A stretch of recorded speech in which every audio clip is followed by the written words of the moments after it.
నారాయణం నమస్కృత్య నరం చైవ నరోత్తమం దేవీం సరస్వతీం వ్యాసం తతో జయముదీరయేత్. హరి ఓం. పరమేశ్వర స్వరూపమైన సభకి నమస్కారం. ఈరోజు ప్రసంగాన్ని పూర్తి చేసేటటువంటి సమయానికి పరీక్షిన్ మహారాజు గారు అత్యంత ధర్మబద్ధంగా పూర్వం పాండవులు ఎలా పరిపాలన చేశారో వారి పరిపాలనని తలంపుకలకు తీసుకొస్తూ కృష్ణ పరమాత్మ యొక్క పాదార విందముల యందు ఎడతెగనటువంటి భక్తితో రాజ్యాన్ని సస్యశ్యామలంగా ఉండేటట్టుగా పరిపాలన చేస్తున్నాడు. అలా పరీక్షిత్ పరిపాలిస్తున్నటువంటి కాలంలో ఒక ఆశ్చర్యకరమైన సంఘటన జరిగింది. మీకు నిన్నటి రోజున నేను ఒక విషయాన్ని విజ్ఞాపన చేశాను. ఇందుచేత కృష్ణ నిర్యాణము ప్రారంభమైపోయింది ప్రథమ స్కంధంలో అంటే శుకుడు భాగవతం చెప్పడానికి వచ్చి కూర్చోవాలి. అది ఒక చారిత్రాత్మకమైన సంఘటన. ఎందుకంటే శుకుడు వచ్చి కూర్చోడు. ఎందుకు కూర్చోడు అంటే అసలు శుకుడికి అలా కూర్చోవలసిన అవసరం లేదు. నిరంతరము బ్రహ్మమునందు రమిస్తూ ఉంటాడు.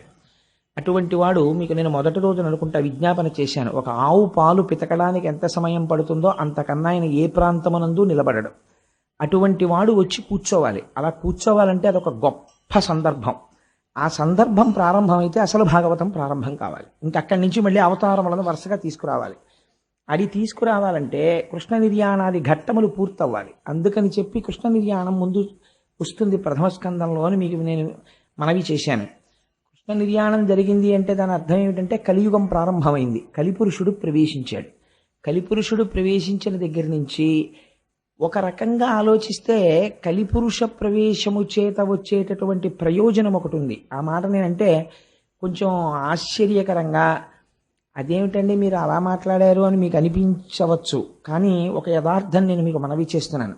కలియుగంలో ఉండేటటువంటి మొట్టమొదటి గొప్పతనం ఏమిటంటే నామాన్ని పట్టుకుంటే చాలు, చాలా తేలికే. జాగ్రత్తగా నామాన్ని పట్టుకుని ఉండగలిగితే, ఈశ్వర కథని పట్టుకుని ఉండగలిగితే తరిస్తాడు. రెండవది, కలియుగంలో పుణ్యకార్యము చేశాడా లేదా చూడరు. పుణ్యకార్యమును తలపెట్టగలిగితే చాలు. కనీసం మనస్సులో 10 మాటలు, ఏమంటే నేను కాశీ వెళ్ళాలనుకుంటున్నాను, నేను తిరుమల వెళ్ళాలనుకుంటున్నాను, ఆ శ్రీశైలం వెళ్ళాలని ఉంటుంది, ఆ శ్రీశైలంలో సుప్రభాతం ఎలా జరుగుతుందండి, ఒక ఆవును తీసుకొస్తారట కదా, గోపూజ జరుగుతుందట కదా, అక్కడే కుండంలోకి నీరు వస్తుందట కదా, ఇవన్నీ ఎలా జరుగుతాయండి, జంబుకేశ్వరంలో అమ్మవారికి మధ్యాహ్నం నైవేద్యానికి అర్చకులు చీర కట్టుకుంటారట కదా, అంతటి శక్తి స్వరూపిణిట కదా అమ్మవారు, అర్చకులు కూడా అమ్మవారి ముందు పురుష రూపంలో నిలబడరట, నిజమేనా, అక్కడికి వెళ్ళాలని ఉందండి అని అన్నాడు అనుకోండి, ఆర్తితో ఆ మాట అంటే వెళ్ళిన ఫలితం వేసేస్తారు. అది విచిత్రం. అంటే ఏదో కోటేశ్వరరావు అలా అన్నారు కదా అని ఉట్టిన జంబుకేశ్వరం వెళ్దాం అనుకుంటున్నానండి, తిరుపతి వెళ్దాం అనుకుంటున్నానండి అంటే కాదు. నిజంగా ఇక్కడి నుంచి ఆర్తితో రావాలి. ఆ మాట వస్తే వేస్తారు. పాపకార్యం పూర్తయితే ఫలితం వేస్తారు. పాపకార్యం పూర్తి చెయ్యాలి, పుణ్యకార్యాన్ని పూనికతో తలుచుకోవాలి. ఇది కొంత అడ్వాంటేజా కాదా చెప్పండి నాకు. అయితే మీరు అలా నిలబడగలిగితే అది మీకు కొంత ప్రయోజనాన్ని చేకూర్చగలరు. కానీ అదే సమయంలో కలి అనబడేటటువంటిది ఒక విషపు పురుగు, చాలా ప్రమాదకరమైనటువంటి స్థితి. ఎందుచేతనంటే ఎప్పుడు దేహ సంబంధమైనటువంటి సుఖాల వైపుకే లాగేస్తాడు తప్ప అసలు ఈశ్వరుడి వైపుకి తల తిప్పనివ్వడు, ఉక్కిరి బిక్కిరి చేసేస్తాడు.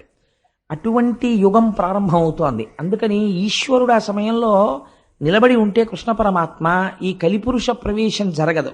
అందుకని ఈశ్వరుడు కూడా ఆ యుగం జరగడానికి కావలసిన అవకాశం ఆయన ఇచ్చేశాడు. అందుకని అవతారం సాధించేశాడు.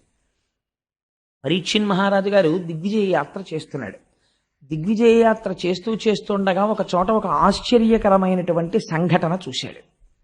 దీన్ని మీరు కొంచెం జాగ్రత్తగా గమనించాలి. కేవలం మీరు ఒక పురాణ కథగా దాన్ని విన్నారనుకోండి, దానివల్ల ఎంత ప్రయోజనం వస్తుంది అంటే నేను చెప్పలేను.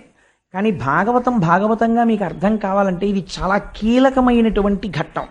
ఒక మహాపురుష ప్రవేశం జరిగే ముందు దాని వెనకాతల ఒక కీలకమైన సందర్భం ఉంటుంది. మీరు ఒక బంగారం ముద్ద పట్టుకెళ్ళి అయ్యా నాకు ఒక ఉంగరం చెయ్యండి అని చెప్తే మీరు జ్ఞాపకం పెట్టుకోండి, మీరు ఇచ్చిన బంగారం ముద్ద మీరు కోరుకున్న బంగారు ఉంగరంగా బయటికి వచ్చే ముందు అగ్ని జ్వాలల యందు ఆ బంగారము తప్తమవుతుంది, సుత్తి దెబ్బలు తింటుంది.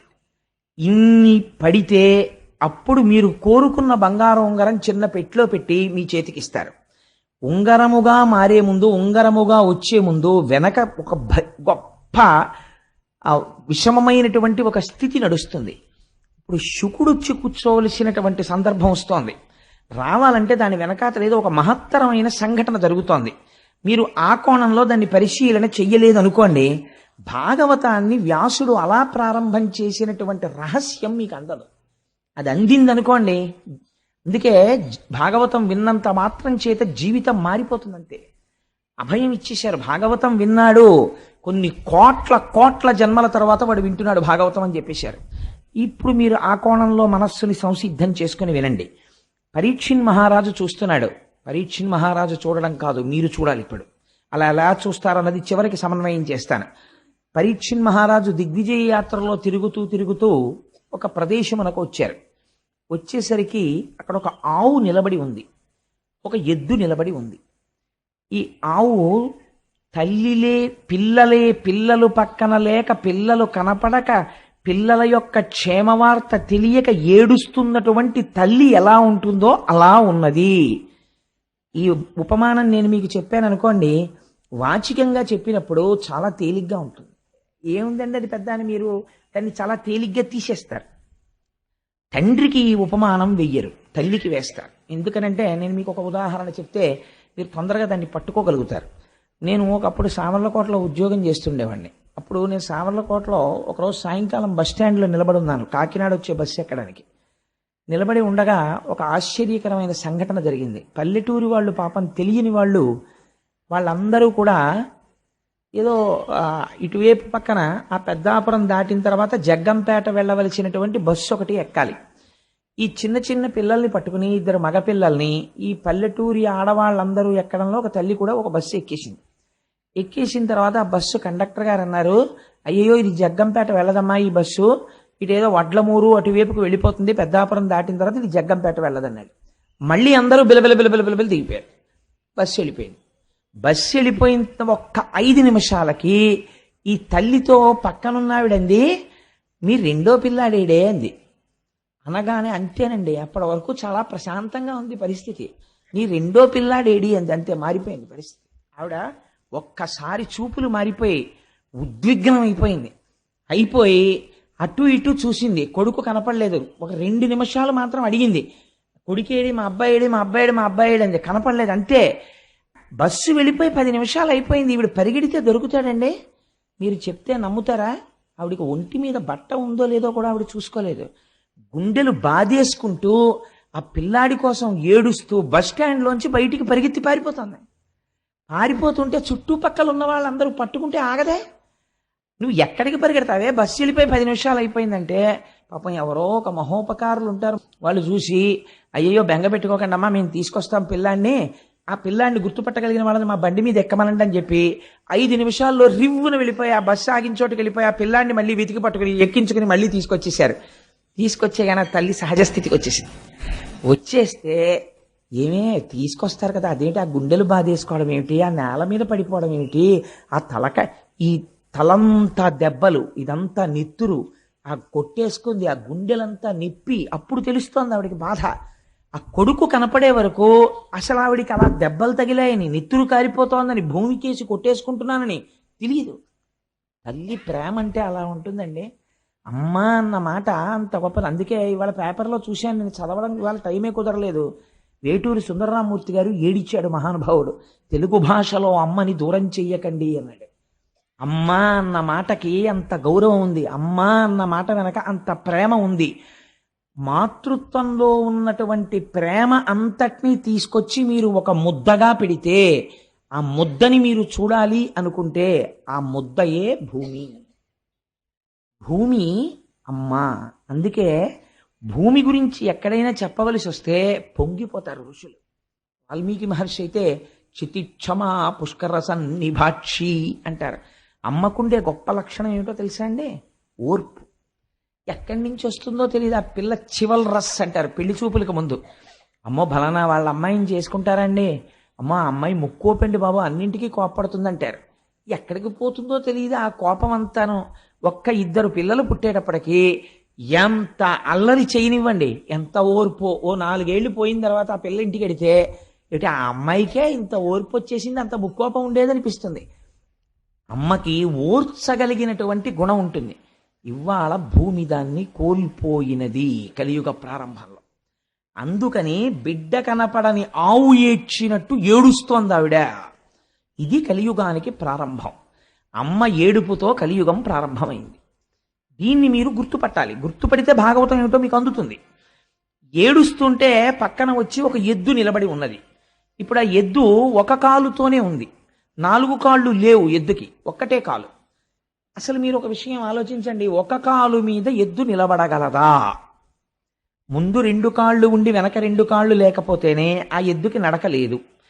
అటువంటిది 3 కాళ్ళు లేకుండా మీరు ఎద్దుకి ఎటువైపు కాలు ఒక్కటి ఉంచినా సరే అసలు ఆ ఎద్దు నిలబడి ఉండడాన్ని మీరు చూడగలరా? మీరు చూడలేరు. ఒక కాలుతో ఉన్న ఎద్దు భూమి మీదే డేకుతూ ఉంటుందంతే, నిలబడినట్టు కనపడుతుందంతే. ఇలా నిలబడినట్టు ఉన్నటువంటి ఎద్దు తన 3 కాళ్ళు పోయాయని ఏడవట్లేదు, ఆవు ఏడవడానికి ఆశ్చర్యపోయింది. ఇది మీరు గుర్తుపట్టవలసిన రహస్యం. ఆవు ఎందుకు ఏడుస్తోందని గోమాత వంక తిరిగింది. ఎందుకు ఏడుస్తున్నావు మంగళప్రదురాలా అని అడిగింది. మంగళప్రదురాలా అంటే శుభం ఇవ్వడం మాత్రమే తెలుసున్నదానా? యథార్థం అండి. మీరు ఇల్లు కట్టుకోవాలంటే భూమిని గుణపంతో ఆవిడ గుండెల మీద కన్నం పెడతాం. శంకుస్థాపన చేస్తే ఆవిడ ఇల్లు కట్టుకోమంటుంది. మనం అన్నం తినడానికి నాగలి పట్టి అమ్మ గుండెల మీద ఘాట్లు పెడతాం. అమ్మ పంటలు పండి మనకి కడుపు నిండేటట్టుగా అన్నం పెడుతోంది. మీరు ఎంత బాధ పెట్టినా కన్నులంబట నీరు పెట్టుకోవడం ఆవిడికి తెలియదు, మీరు బ్రతకడానికి ఇవ్వడం ఆవిడికి తెలుసు. మీరు ఒక్కటి యథార్థంగా ఆలోచించండి. నేను ఇలా అన్నానని మీరు మరోలా అనుకోవద్దు.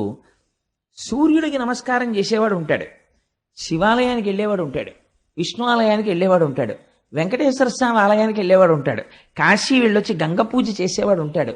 భూమికి మనస్ఫూర్తిగా నమస్కారం పెట్టి భూమికి పూజ చేసిన వాడిని ఒకటి నాకు చూపించండి. కానీ మనకి సంప్రదాయంలో ఒకటి ఉంది, మీరు ఏదైనా కట్టుకోవాలంటే భూమి పూజ చేస్తారు.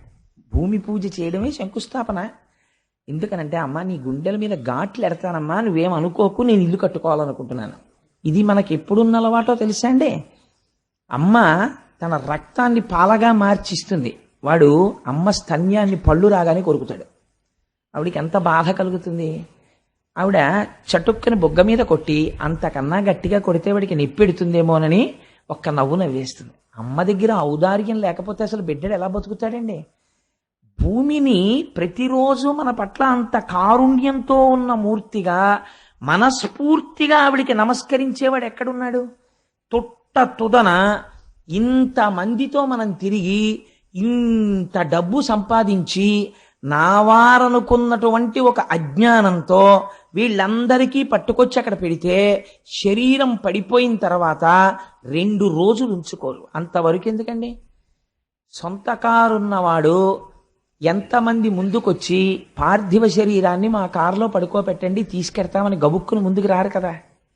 అప్పుడు ఏమంటారు? బతికున్నప్పుడంటే ఎక్కించుకుంటారు. నేను అది తప్పు కూడా నేనేం పట్టట్లేదు అందులో. ఒక అమంగళం అంతే. శివము వెళ్ళిపోయిన తర్వాత ఆ తర్వాత ఏమంటారు? ఆ ఊపిరి వెళ్ళిపోయింది అనుకోండి, ట్యాక్సీ మాట్లాడండి అంటారు. శవాల్ ట్యాక్సీలని వేరే ఉంటాయి అవి. అది తీసుకొస్తే వాళ్ళు 2 రేట్లు చెప్తారు. వెనక సీట్లో పడుకోబెడితే 5,000 అవుతుందండి, డిక్కీలో పడుకోబెడితే 1,000 రూపాయలు అవుతుందండి అంటాడు. అప్పుడు మాట్లాడేవాడు ఏమంటాడంటే, ఎవరే ఎందుకురా పాడి చేసిస్తావు అనవసరంగా, ఇంక ప్రాణం పోయిన తర్వాత ఎక్కడ పడుకోబెడితే ఏంటి, డిక్కీలో పడుకోబెట్టే అంటాడు. అంటే వాడు 6 అడుగులు పొడుగున్నాడు, చాలా పొడుగు, ఆ మనిషి పట్టడని ఏం చూడరు. వాయువు వెళ్ళిపోయిన తర్వాత కొరియబారిపోయిన శరీరాన్ని విరిచినట్టు విరిచేసి తోసేసి డిక్కీ వేసేసి తీసుకుపోతారు. ఎక్కడుందండి మనిషికి విలువ? ఆ శివము వెళ్ళిపోయిన తర్వాత అలాంటి శరీరాన్ని ఎవ్వరూ పుచ్చుకోరు. ఏమంటే కాసేపు నా చెప్పులు ఉంచుకోండి అంటే ఉంచుకుంటారు, కాసేపు ఈ శవాన్ని అట్టే పెట్టండి అంటే ఎవడు పుచ్చుకోడు, నీ అసాధ్యం కొలబడువు అంటారు. అలాంటిది మళ్ళీ పుచ్చుకునేది ఎవరైనా ఉంటే అమ్మ ఒక్కతే పుచ్చుకోవాలి. నిజంగా ఎంత ఔదార్యంతో మనం లేవగానే భూమికి నమస్కరించి భూమి మీద పడి ప్రణిపాతం చేసి అమ్మా నన్ను మన్నించు, నాకు తక్కడం తప్ప మార్గం లేదమ్మా అని లేవాలి. కానీ మనం నమస్కరించకపోయినా ఆవిడ ఏమీ అంటలేదు, అన్నం పెడుతోంది, క్షేమం కోరుతోంది. ఆవిడ మంగళప్రదురాలు కాదని మీరు అనగలరా? ఇది మంగళప్రదురాలైన గోవు ఏడుస్తోందని చెప్తే. ఇప్పుడు ఆ గోవు ఏడుస్తుంటే ఎద్దు అడిగింది, నువ్వు ఎందుకు ఏడుస్తున్నావు, నీకేం బాధ కలిగింది, నువ్వు చాలా సంతోషంగా ఉండేదానివి కదా, ఒకప్పుడు రేఖామయద్ధుధా కలశాతపత్ర వజ్రాంకుశాంబురుహ కల్పక శంఖ చక్రై అని ఆ అమృతపాత్ర, వజ్రము, నాగలి, శంఖము మొదలైనటువంటి గుర్తులు కలిగినటువంటి శ్రీపాదములు కలిగినటువంటి స్వామి నడయాడినటువంటి భూమి కదా, దేనికి ఏడుస్తున్నావు నువ్వు అని అడిగింది. అడిగితే భూమి అంది, దేనికి ఏడుస్తున్నానో తెలుసా, నాకు ఏదో బాధ కలిగిందని నేను ఏడవట్లేదు, నా బాధ ఎప్పుడు అలాగే ఉంటుంది, కృతయుగమైనా ఇంకోటైనా. మీరు బాగా గుర్తు పెట్టుకోవలసిన లక్షణాన్ని చెప్తోంది భూమి. భూమి బరువు గురించి ఏడవదో. నాకు కొడుకు పుట్టాడనుకోండి, మళ్ళీ ఇంకోడు పుట్టేశాడు రా బాబోయ్ నేను మళ్ళీ వాడిని మొయ్యాలని భూమి ఏమి ఏడవదు. ఒకటి వెళ్ళిపోయాడు అనుకోండి, అమ్మయ్యా కొంత బరువు తగ్గింది బాబోయ్ అని భూమి సంతోషించదు. భూమి ఫిజికల్ వెయిట్ అంటే పైన ఉండేటటువంటి సామాన్యమైన బరువు గురించి భూమి ఎన్నడూ ఏడవదు. పిల్లాడు 2 కంచాల అన్నం తిన్నా అమ్మ బాధపడదు, షేరు పాలు తాగినా అమ్మ బెంగ పెట్టుకోదు, తన అన్నం తినడం మానేసి నేను తినేశాను రా అని కొడుక్కి పెట్టేస్తుంది. అమ్మ ఎప్పుడు బాధపడుతుంది, కొడుకు అబద్ధాలాడి తండ్రికి అపఖ్యాతి తీసుకొస్తే అమ్మ బాధపడుతుంది. ఇప్పుడు బాధపడుతోంది గోవు, దేనికి బాధపడుతోంది, బయట ఉన్న బరువు కేడవట్లేదు. ఇది చెప్తున్నారు కలియుగ ప్రారంభంలో ఎందుకు భూమి ఏడుస్తుందో. అలా ఏడవకుండా చూడవలసిన బాధ్యత నీ మీద ఉన్నది. ఎందుకు ఏడుస్తోంది ఆవు, ఇప్పుడు చెప్తోంది కలి ప్రవేశించాడయా అని. నేను ఏడుస్తున్నానంటావేమిటి, నేను ఎందుకు ఏడుస్తున్నానో కారణం ఏమిటో తెలుసా, నీకు 3 కాళ్ళు లేకపోవడం. నీ 3 కాళ్ళ లేని తనాన్ని చూసి నేను ఏడుస్తున్నానంది. ఇదేమిటి ఈ గమ్మత్తైన మాట ఏమిటి, ఆయనకి 3 కాళ్ళు లేకపోతే ఈవిడ ఏడవడం ఎందుకు అంటే, ఆవిడంది ఈ లోకంబున పూర్వము 4 పాదముల చేత నీవు నడతువు, నేడా శ్రీలలనేశుడు లేమిని కాలముచే నీకు ఒంటి కాలయ్య కదే. కాలముచే ఎంత గొప్ప మాట వేసేసిందో చూడండి. కలి బలవంతంగా వచ్చాడా, రాలేదు, ఈశ్వరుడు అనుగ్రహించాడు. కలియుగం అంతే, వాడు రావాలి, దారి ఇచ్చాడు. ఇవ్వడమే కాలం దారి ఇచ్చింది. కాలము ఈశ్వర రూపం, దారి ఇచ్చింది, వచ్చాడు. ఆయన వచ్చాడు, వస్తే నీకెందుకు బాధ అంటే, కాలముచే నీకు ఒంటి కాలయ్య కదే. ఆ కలి లోపలికి ఇంకా అడుగు పెట్టి ఉంచుకోలేదు, పాదాలు మారిపోయింది పరిస్థితి. ఏమిటైంది ఇప్పుడు అంటే, బిడ్డలు తల్లిదండ్రులను చూడడానికి ఇష్టపడము లేదు. పెద్దవారైపోయినటువంటి తల్లిదండ్రులు చాలా బరువుగా అనిపిస్తున్నారు పిల్లలకి. పిల్లల యొక్క యోగక్షేమాల్ని చూసి వాళ్ళని వృద్ధిలోకి తీసుకురావడానికి సంస్కారయుతంగా ముందు పిల్లలకి సంస్కారం నేర్పాలని పెద్దలు ఆలోచించడం లేదు. ధర్మము విచ్చిపోతోంది. పూర్వం 4 పాదములు నీకుండేవి, ఇవి మామూలు ఎద్దు కాదు. ఇప్పుడు మీరు గుర్తుపట్టాలి, ఆ ఎద్దు ఎవరు, ధర్మము. ధర్మమునకు భూమికి ఎంత దగ్గర సంబంధమో చూడండి. నీకు 4 పాదాలు ఉండేవి. ఏమిటా 4 పాదాలు, 1 సత్యము, 2వది శౌచము, 3వది తపస్సు, 4వది దయ. ఈ 4 పాదములతో ధర్మం నడుస్తుంది. ఇలా నడిచేటటువంటి 4 పాదములు కలిగినటువంటి ధర్మం అనబడేటటువంటి వృషభమునకు, అందుకే శంకరుడు వృషభాన్ని ఎక్కుతాడంటాడు. అంటే ఆయన ధర్మమును అధిరోహించి నడుస్తాడు ఆయన. కాబట్టి ఇప్పుడు నీకు 1 పాదమే ఉన్నది, 3 పాదములు నీకు లేవు. ఎందుకు లేవు 3 పాదములు? ఈ 3 పాదములు లేకపోవడం చేత కలిపురుషుడు వచ్చేసాడు. వచ్చేయడం వల్ల నీకు 3 పాదాలు పోతే ఏమవుతుంది, దేవతలకు, ఋషులకు, మీరు చాలా జాగ్రత్తగా గుర్తుపట్టాలి ఆవు చెప్తున్న మాటల్ని, దేవతలకు, ఋషులకు, పితృదేవతలకు, ధీయుతులకు, నీకు, నాకు, గోవులకు, వర్ణాశ్రమములకు బాధ ఎనుచు కుందెదననగా. ఎవరెవరికిట బాధ, ఎందుకు ఏడుస్తున్నానో తెలుసా, వీళ్ల కోసమే నేను ఏడుస్తున్నానంది ఆవిడ. ఎవరి కోసం, దేవతలకు, దేవతల గురించి ఏడుస్తున్నాను. ఎందుకు ఏడుస్తున్నాను, రాబోయేటటువంటి కాలంలో యజ్ఞయాగాది క్రతువులను విమర్శించేటటువంటి వాళ్ళు ఎక్కువైపోతారు. యజ్ఞయాగాది క్రతువులు ఒక్క మన సనాతన ధర్మంలో మాత్రమే ఉంటాయి, ఇంకెక్కడా లేవు. యజ్ఞము చెయ్యడం, అగ్నిహోత్రంలో హవిస్సు వెయ్యడం, మీరు మళ్ళీ సంపదని పొందడానికి అగ్నిహోత్రము ద్వారా దేవతలకు హవిస్సులిస్తే ప్రీతి చెందినటువంటి దేవతలు మళ్ళీ వర్షాన్ని కురిపించి మీకు సంపదలను ఇస్తారు. మీరు తిరిగి వారి పట్ల కృతజ్ఞత ప్రకటించినప్పుడు దేవతల యొక్క ఆగ్రహమునకు గురవుతారు. కాబట్టి దేవతలకి హవిస్సులు ఇవ్వరు. హవిస్సులు ఇవ్వనటువంటి మనుష్యులకి శుభాన్ని మేము చెయ్యం అని దేవతలు చెయ్యరు. కాబట్టి హవిస్సులు పొందని దేవతలు తయారవుతారు. ఎందుచేత అంటే ఏది సనాతన ధర్మమో, ఏ సనాతన ధర్మము ఈ గడ్డ మీద నిలబడిందో ఆ గడ్డ మీద సనాతన ధర్మము విమర్శకి గురైపోతుంది. కాబట్టి ఏమైపోతుంది, యజ్ఞయాగాది క్రతువులు నశించిపోవడం ప్రారంభం అవుతుంది. అందుకని దేవతలకు, ఋషులకు, ఎవరు వేదం కష్టపడి చదువుకుని స్వరం తెలుసుకుని చాలా కష్టపడి ఆ స్వరంతో వేదం చెప్తాడో అసలు ఆ వేదాన్ని ఆదరించాలనేటటువంటి బుద్ధి నశించిపోతుంది లోకంలో. ఎవడు తపస్సుతో ఉన్నాడో, ఎవడు నాకు లోకములో విషయ సుఖములు అక్కర్లేదని జడలు కట్టి భగవంతుని ఎందున్నాడో వాడిని రాళ్లు పెట్టి లోకం కొట్టేటటువంటి రోజు వస్తుంది. అలాంటి వాడిని చూసి నిష్కారణంగా విమర్శ చేసేటటువంటి రోజులు బయలుదేరిపోతాయి.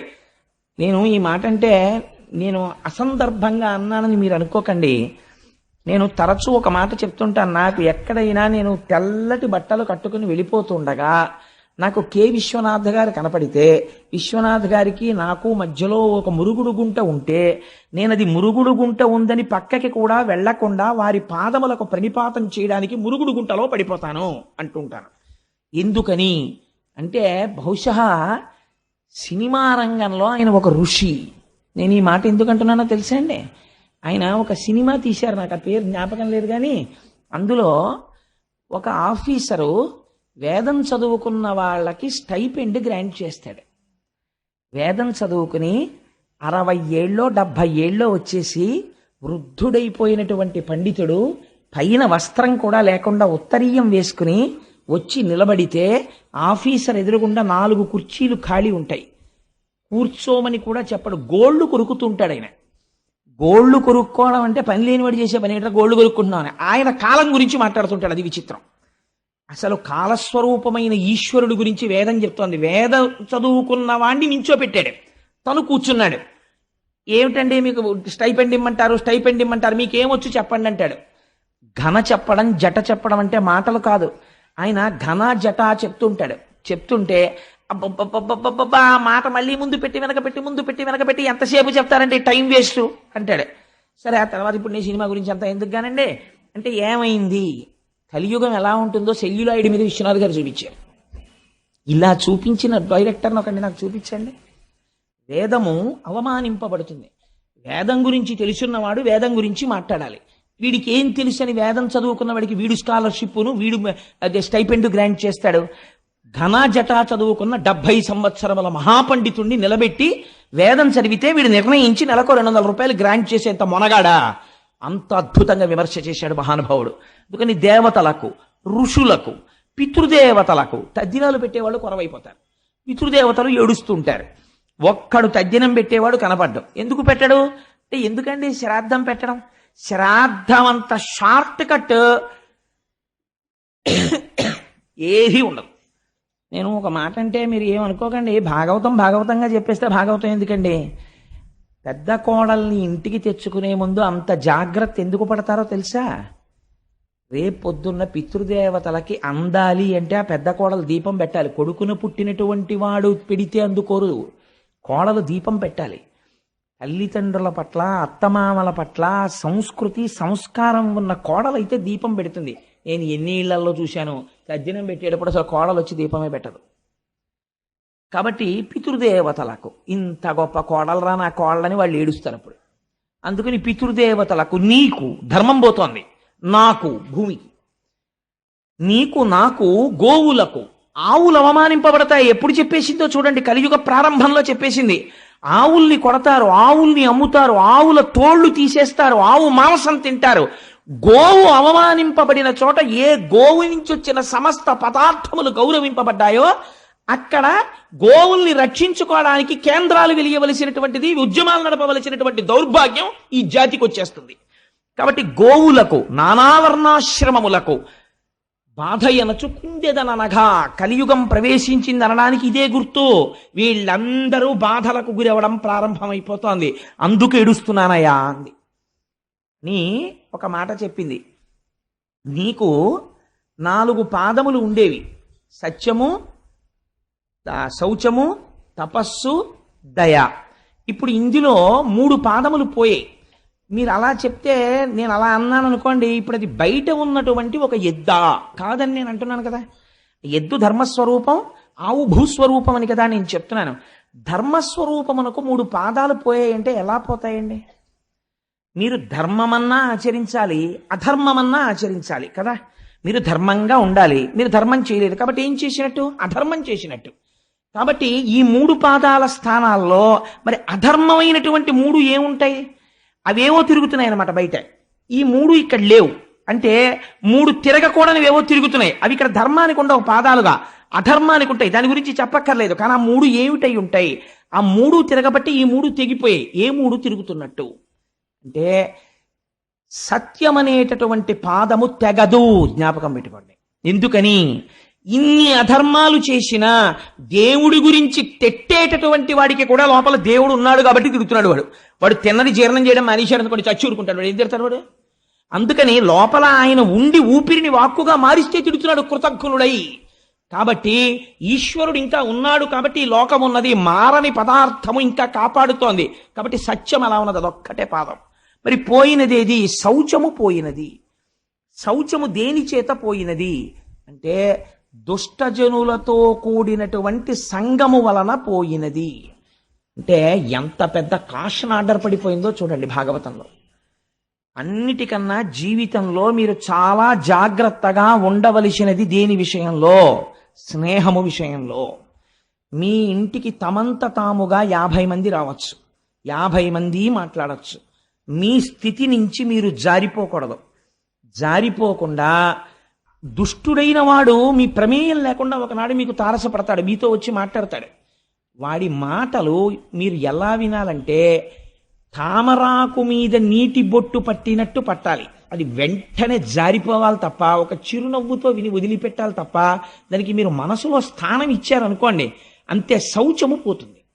శౌచం అంటే ఏమిటో తెలుసా అండి? ఆచారము, నడువడి, వ్యవహారము ఇవన్నీ నశించిపోతాయి. వాడు మాట చెప్తాడు, ఎందుకంటే అవన్నీ ఏం అక్కర్లేదంటాడు. అవన్నీ అక్కర్లేదండి, ఎవరు చెప్పారు మీకు? అవన్నీ ఏం అక్కర్లేదంటాడు. తండ్రికి శ్రాద్ధం పెట్టాలని ఎవరు చెప్పారు? పెట్టక్కర్లేదంటాడు. అందుకని శౌచము పోయినది. దేని వలన పోయినది? మీరు ఒకటి జ్ఞాపకం పెట్టుకోండి, ఆచారం అవసరమా అవసరము లేదా? ఆచారం అవసరమే అని నేను అంటాను. ఎందుకంటానో చెప్పనండి.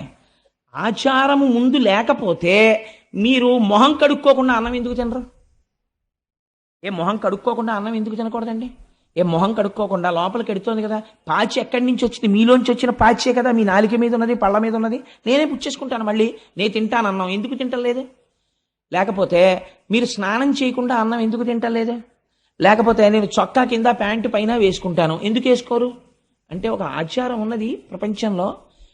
ముందు ఒక మంచి జరగడానికి దానికి కావలసినటువంటి ఉపకరణములు ఆచారము చేత సిద్ధిస్తాయి. మీరు తిన్నటువంటి పదార్థమునందు శౌచం ఉండొచ్చు. భార్య ఎంతో కష్టపడి మంచి పదార్థం వండింది, మీరు రోజు మొహం కడుక్కోకుండా అన్నం తింటే ఏమవుతుంది? బ్యాక్టీరియా అంతా మళ్ళీ కడుపులోకి వెళ్ళి లేనిపోని జబ్బు వస్తుంది. మొహం కడుక్కోవడం అనేది ఆచారం అయితే, మొహం కడుక్కున్న తర్వాత అన్నం తినడం అనేటటువంటిది తదనంతరం ఈశ్వరుని యొక్క అనుగ్రహం పొందడానికి మీరు చేసేటటువంటి కర్మ యొక్క సాఫల్యతని పొందడానికి కావలసిన రీతిలో సంసిద్ధం అవడం. ఆ స్థాయిలో ఆచారం అవసరమా కాదా? అవసరమే. ఏ స్థాయిలో అవసరం లేదు? రమణ మహర్షికి అవసరం లేదు. రమణ మహర్షి గోచి పెట్టుకుని 30 రోజులు స్నానం చేయకుండా తిరుగుతారు. మీరు ఆయన్ని సామాన్యుణ్ణి పోలుస్తారా? జ్ఞాని ఎక్స్ట్రీమ్. జ్ఞానితో సామాన్యుణ్ణి పోల్చడం కుదరదు.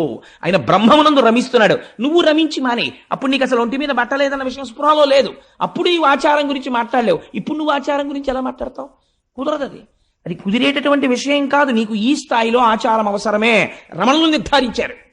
రమణులు సంధ్యావందనం చేయలేదని రమణుల ఆశ్రమంలో ఉన్నటువంటి రమణుల యొక్క మేనల్లుడు ఒక ఆయన సంధ్యావందనం చేయడం మానేశాడు. మా మాయగారే చేరి నేను ఎందుకు చేయాలన్నాడు.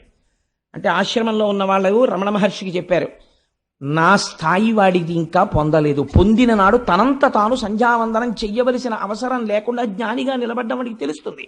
అప్పటి వరకు వాడు సంధ్యావందనం చెయ్యాలి. ఎవరో 100వ మెట్టు మీద నించున్నాడు, ఆయన ఎలా ఎక్కాడో తెలుసుకోకుండా మీరు 1వ మెట్టు నుంచి ఎక్కను 100వ మెట్టు మీదకి ఎగురుతానంటే నడుము విరిగిపోతుంది. కాబట్టి అలా ఎక్కకూడదు. మీరు 1వ మెట్టు, 2వ మెట్టు, 3వ మెట్టు ఎక్కాలి. అందుకని శౌచము పోయినది. దేని వలన పోయినది? దుష్ట సంగము వలన శౌచము పోయినది. మొదటి పాదము తెగిపోయింది అక్కడతో. మరి రెండవ పాదము పోయినది. శౌచం అంటే ఒకటి గుర్తుపెట్టుకోండి, శౌచం అంటే నిరంతర బాహ్యాడంబరము కాదు. ఎప్పుడు ఇక్కడ ఆడంబరం శౌచంలోకి రాదు. బాహ్యాంతర శుచి అని రెండు మాటలు వాడతాం మనం. నీళ్లు తీసి చల్లుకుని అపవిత్ర పవిత్రో వా సర్వావస్థ అంగతోపివా యస్మరేత్ పుండరీకాక్షం సబాహ్యాభ్యంతర శుచి అంటాం. బాహ్య స్నానము శరీరమునకు శౌచమిస్తుంది. అంతమునందు అంత లోపల శౌచము మీకు కేవలము బయట స్నానం చేసి మడిబట్ట కట్టుకుంటే రాదు. ఆ అంతఃశౌచం ఎలా వస్తుంది? మీరు తెల్లవారుజామునే లేచి సంధ్యావందనం చేస్తూ నిన్న రాత్రి మీరు అనుభవించినటువంటి భోగం గురించి ఆలోచించేస్తే మీకు అంతఃశౌచం ఎక్కడుంది? సంధ్యావందనం చేసేటప్పుడు మీరు వెంటనే దాన్ని విడిచిపెట్టి ఆచమనం చేయగానే పవిత్రులై మనస్సుని ఈశ్వరుడి దగ్గర పెట్టి సంసిద్ధులు కావాలి. అప్పుడు అది అంతఃశౌచం. బాహ్య శౌచాన్ని బయటవాడు కనిపెడతాడు, అంతఃశౌచాన్ని ఎవడు కనిపెడతాడు?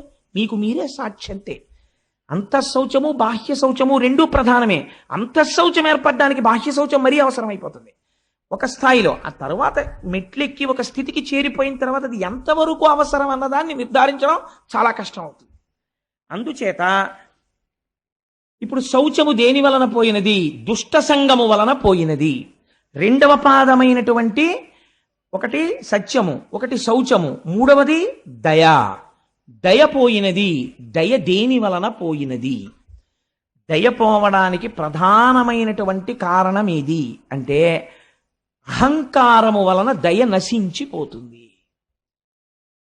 ఎప్పుడు అహంకారం వస్తుంది చెప్పండి? ఒక ఫాల్స్ ఈగో ఒకటి డెవలప్ చేసుకుంటాడు. నా అంత వాణ్ణి, అందుకే నిన్ను పొగిడేవాణ్ణి ఎక్కువగా నీ దరికి చేర్చకు అని చెప్తారు. పర్సనాలిటీ అసెసినేషన్ అని మీకు తెలియకుండా మీరు నిర్మించుకున్నటువంటి మీ శీలము నశించిపోతుంది. దేనివల్ల? మీ పక్కన కూర్చున్నవాడు నిరంతరం మిమ్మల్ని పొగడ్డం మొదలుపెట్టాడు అనుకోండి, నా అంతవాణ్ణి నేనన్న అహంకారం వచ్చేస్తుంది. ఈ అహంకారం ఏ స్థాయికి వెళ్ళిపోతుందంటే, ఏమిటంటే నా అంతటి వాణ్ణి నేను వస్తుంటే ఏమిటా అలా ప్రవర్తించడం, ఏమిటా అడ్డు లేకపోవడం, ఏమిటి అది అడ్డు రావడం ఏంటి, నాకు ఇది అడ్డు రావడం ఏంటి, ఈ భావన వచ్చేస్తుంది. వచ్చేస్తే ఏమవుతుందంటే భూత దయ నశించిపోతుంది, దయ పోతుంది. కాబట్టి దయ పోవడానికి ఏది కారణమైనది? అహంకారము కారణమైనది. కాబట్టి ఇప్పుడు దయ లేదు, దాని ప్లేస్లో మీకు ఏం కనపడుతుంటుంది? అహంకారం కనపడుతుంటుంది. కాబట్టి కలిపురుషుడున్నాడు, మీకు ఏం కనపడుతుంటుంది? అహంకారం కనపడుతుంటుంది. మీకు నేను ఒక ఉదాహరణ చెప్తాను. మొన్నటి రోజున నేను రైతు బజార్లో కూరలు కొనుక్కుని ఇంటికి వెళ్ళిపోతున్నాను. అటువైపు సందులోంచి ఓ పిల్లవాడు ఓ 80 కిలోమీటర్ల వేగంతో హీరో హోండా మీద రంగిమని టర్నింగ్ తిరిగాడు. తిరిగి వాడు నా స్కూటర్ చూసి, నేను ఆ సందులోకి తిరుగుతున్నాను, స్కూటర్ చూసి నేను ముసలాన్ని అయిపోతున్నాను, నా బండి అంతకన్నా ముసలిది, 17 ఏళ్ళు అయిందేమో అనుకొని. నేను పాపం ఇంత అలా సేవిస్తోంది ఎప్పటి నుంచో, దాన్ని ఎందుకు మార్చాలని నేను మార్చలేదు. అది అతను బ్రేక్ కొడితే ఇటువైపు ఉన్నవాడు అటువైపుకి తిరిగాడు. అంటే అలా తిరిగింది బండి. తిరిగితే నేనన్నా, ఏమయ్యా అంత స్పీడ్ వస్తున్నావే, ఒకవేళ నువ్వు నన్ను గుద్దీసావు అనుకో, నా కాలో చెయ్యో విరిగిపోతే ఓ నెల్లాళ్ళు మెడికల్ లీవ్ పెడతాను, పర్వాలేదు. కాలో చెయ్యో విరిగిపోయిందని తెలియగానే ఉదారులై మా ఆఫీసర్లు గ్రాంట్ చేస్తారు, సత్యమే కాబట్టి. కానీ నీకు విరిగిపోయిందనుకో, ఇప్పుడు నడుస్తున్న టైము ఫిబ్రవరి కదా, మార్చి ఏప్రిల్లో పరీక్షలు ఉంటాయి. నువ్వు ఎంత విలువైన విద్యా సంవత్సరాన్ని జీవితాన్ని పోగొట్టుకుంటావో. After all 80 kilometres speed thrill కోసం నీకు ఎందుకయ్యా ఇంత స్పీడు అన్నాను. అతను అన్నాడు, పోవాయ చెప్పొచ్చా ఎలవాయ నువ్వు అన్నాడు. అంటే నేను చాలా సంతోషించాను. మీరు దాని గురించి పెద్ద సీరియస్గా ఆలోచించక్కర్లేదు. అంటే నేను ఎందుకు చెప్తానంటే, అప్పుడు నేను అనుకున్నాను, ఓహో భాగవతం చెప్దాం అనుకుంటున్నాను కదా ఫిబ్రవరి 2వ తారీఖు నుంచి, ఈశ్వరుడు కలిదర్శనం చేయించాడు నాకు అనుకున్నాను. అంటే వాడికి ఒక పెద్ద అహంకారం అనమాట. నా అంత వాణ్ణి నేనేం తగిలిన బండికి 80 కిలోమీటర్స్ స్పీడ్లో బ్రేక్ వేసి బండి ఇలా తిరిగింది. అది ఎంత సంతోషం వాళ్ళకి ఇలా తిరిగిపోతుంటే. అలా అనుకుంటున్నాడు. అది చూడండి ఇప్పుడు ఏమైపోయింది. అది నిజంగా దయ కలిగిన వాడు అనుకోండి, అయ్యో మాస్టర్ మీరు అంత మాట అన్నారు, మీకు కూడా చూస్తుంటే 20 ఏళ్ల కుర్రాళ్ళ లేరు, పాపం మీకు కాలో చెయ్యో విరిగిపోతే మీకు ఇబ్బందే కదండి, అంత మాట అన్నారు నా వృద్ధిని కోరి, చాలా సంతోషం అండి అన్నాడు అనుకోండి. అతనికి దయ ఉందని నా పట్ల. అంటే ఇప్పుడు అతని విషయంలో తెగిపోయిన ఎద్దే ఉంది అతనిలో. అంటే ఇప్పుడు ధర్మము యొక్క ప్లేస్ని ఎవరు రీప్లేస్ చేస్తున్నారు? అధర్మము రీప్లేస్ చేస్తారు. కలిపురుషుడు వచ్చాడు. మామూలుగా మీరు దయ పోయినది, శౌచము పోయినది అన్నారనుకోండి, మీకు కలిపురుష దర్శనం ఎక్కడవుతుంటుంది? ఇప్పుడు మీరు పెద్ద సినిమా మీకు కనపడుతుంది ప్రపంచంలో. ఇప్పుడు మీరు రోడ్డు మీద వెళ్ళిపోతున్నారనుకోండి, మోటార్ సైకిల్ మీద వెళ్ళిపోతూ సెల్ ఫోన్ మాట్లాడుతున్నవాడు లోకమునందు దయలేనివాడు, వాడు ఎవరినైనా గుద్దేస్తాడు. కొంతమంది మోటార్ సైకిల్ మీద వెళ్ళిపోతూ ఈశ్వరుడు 2 చేతులు ఇస్తే వదిలేస్తారు, వాడికి ప్రమాదం మనకి ప్రమాదం. కాబట్టి ఇవన్నీ ఏమిటంటే కలిపురుష లక్షణాలే. కాబట్టి మీరు ఓహో ఇదంతా కలిపురుష లక్షణం ఇంత ప్రబలంగా ఉందన్నమాట అని మీరు వెంటనే కృష్ణపాదాలని స్మరించుకుంటూ ఉండాలి. కాబట్టి ఇప్పుడు ఏమైపోయినది? దయ అహంకారం వలన పోయినది. మూడవది ఇది తపస్సు. తపస్సు దేని వలన పోయినది? సమ్మోహము వలన పోయినది. సమ్మోహం అంటే ఏంటి? ఇది ఒక విచిత్రమైనటువంటి లక్షణం. ఎందుకంటే అసలు ఆ చేయవలసిన అవసరం ఏముందండి అని. మీరు చాలా కృతక వేదాంతం ఒకటి వింటుంటారు, మీరు ఎప్పుడైనా విన్నారో లేదో. ఇవాళ భీష్మేకాదశి కదండి, మేమందరం సత్యనారాయణ వ్రతం చేసుకున్నామని మీరు ఎవరితోనో చెప్తున్నారు అనుకోండి. ఒక ఆయన వచ్చి అంటాడు, ఎందుకండి అవన్నీ చెయ్యాలేంటి? ఇక్కడ ఉండాలండి శుద్ధి. ఇక్కడ శుద్ధి కోసం వాడు వ్రతం చేసుకున్నాడు. నీకంత శుద్ధి నిజంగా పొందేసిన వాడివైతే ఏమంటారో తెలుసా అండి? మహాత్మా అంటారు. పొద్దున్న మా ఇంటికి తత్వవిధానంద సరస్వతి మహారాజ్ అని ఒక మహానుభావుడు వచ్చారు. వారితో పాటు వేరొక పరివ్రాజకులు వచ్చారు.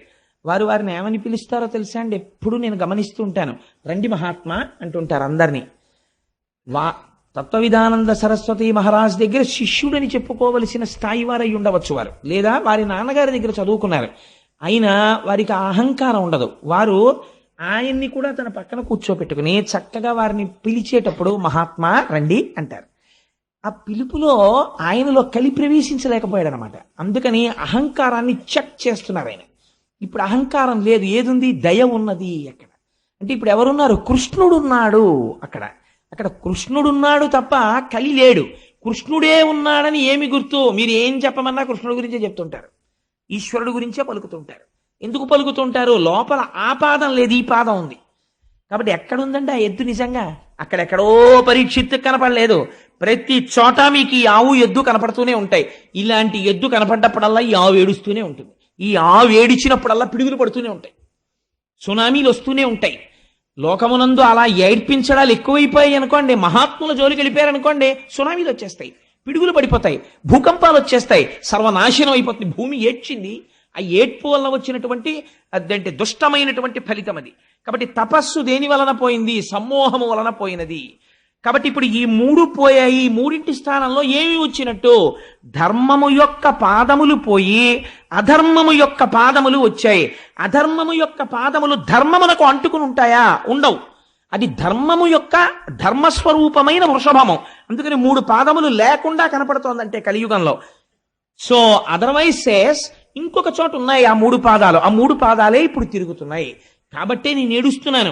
ఈ 3 పాదాలు తిరుగుతుంటే ఏడిచ్చే వాళ్ళు ఎవరో వాళ్ళ కోసం నేను ఉండాలి, సాధు పురుషులై ఉండాలి. ఈ 4 పాదాలు నడవాలని కోరుకునే వాళ్ళు ఆ యనమండుగురు. ఆ యనమండుగురికి బాధ, నేను ఏడుస్తున్నాను. నేను ఏడవడానికి కారణం నీ 3 పాదాలు లేకపోవడం. ఎంత గొప్ప సింబాలిజం తీసుకొచ్చారండి వ్యాసుల వారు. ఇప్పుడు ఇది ఆవు ఎద్దు ఏడుస్తున్నాయి. ఏడుస్తుంటే ఒక విచిత్రమైనటువంటి సంఘటన జరిగింది. అప్పుడు ఒక వ్యక్తి ఆ ఆవు ఎద్దు దగ్గరికి వచ్చాడు. ఎవరైనా అంటే దాని గురించి ఒక పెద్ద వర్ణన చేశారు పోతన గారు. కాలక్రోధుడు, దండహస్తుడు, నృపాకారుండు, కఠినాత్ముండు. అటువంటి వాడు సామాన్యమైన క్రోధం కాదది, అపారమైనటువంటి కోపం. అందుకని కాలక్రోధుడు. అంతటి కోపంలో ఉన్నవాడు. దండహస్తుడు, పైగా చేతిలో కర్ర పట్టుకున్నాడు. అసలే కోపం, దానికి తోడు చేతిలో కర్ర ఉంది. ఎంత ప్రమాదం చూడండి. దండహస్తుడు, నృపాకారుండు. పైగా ఉన్నది ఎలా ఉన్నాడు? రాజుగారిలా ఉన్నాడు. రాజు ఎటువంటి ఆభరణములు పెట్టుకుంటాడో, ఎటువంటి కిరీటం పెట్టుకుంటాడో అవి పెట్టుకున్నాడు. ఇప్పుడు పరిపాలకుడిలా ఉన్నాడు. కానీ వాడు ఎప్పటికీ పరిపాలకుడు కాలేడు. ఎందుకని? లోపల పరిపాలనాంశ లేదు, పరిపాలించడానికి తగిన సంస్కార బలము లేదు. కానీ పరిపాలకుడైనాడు. కాబట్టి ఏమయ్యాడు? నృపాకారుండు, నృపుండు కాడు. ఇది కలియుగ లక్షణం. ఎంత అందంగా వేసేశారో చూడండి. ఇంకా దాని వ్యాఖ్యానం మీరు మనసులో ఎంత దూరమైనా వెళ్ళచ్చు. నృపాకారుండు జంఘాలుండొక్కడు శూద్రుడు అసురగతిన్ కారుణ్య నిర్ముక్తుడై నేలంకూలగతన్య బంతిచిలగా నిర్ఘాత పదాహతి. నృపాకారంలో వచ్చినటువంటి వాడు బిడ్డ కనపడక ఏడుస్తున్నటువంటి తల్లిలా శుష్కించిపోయి ఉన్నటువంటి ఈ ఆవుని అపారమైనటువంటి కోపంతో ఏమీ చెయ్యకుండా అలా నిలబడి ఉన్నటువంటి ఆవుని తన కాలెత్తి ఒక్క తన్ను తన్నాడు. నెలంకులగే బంతిచిలగా ఆ ఆవు తిరగబడిపోయింది. అలా ఒక్క తన్ను తన్నాడు. ఒక కాలు మీద నిలబడినటువంటి ఎద్దుని ఇంకొక తన్ను తన్నాడు. ఆ ఎద్దు కింద పడిపోయింది. పడిపోతే వాడు ఊరుకోలేదు. వాడు తన చేతిలో ఉన్న దండముతో కొడుతున్నాడు వీటి రెండింటిని. ఎవరిని? భూమిని కొడుతున్నాడు.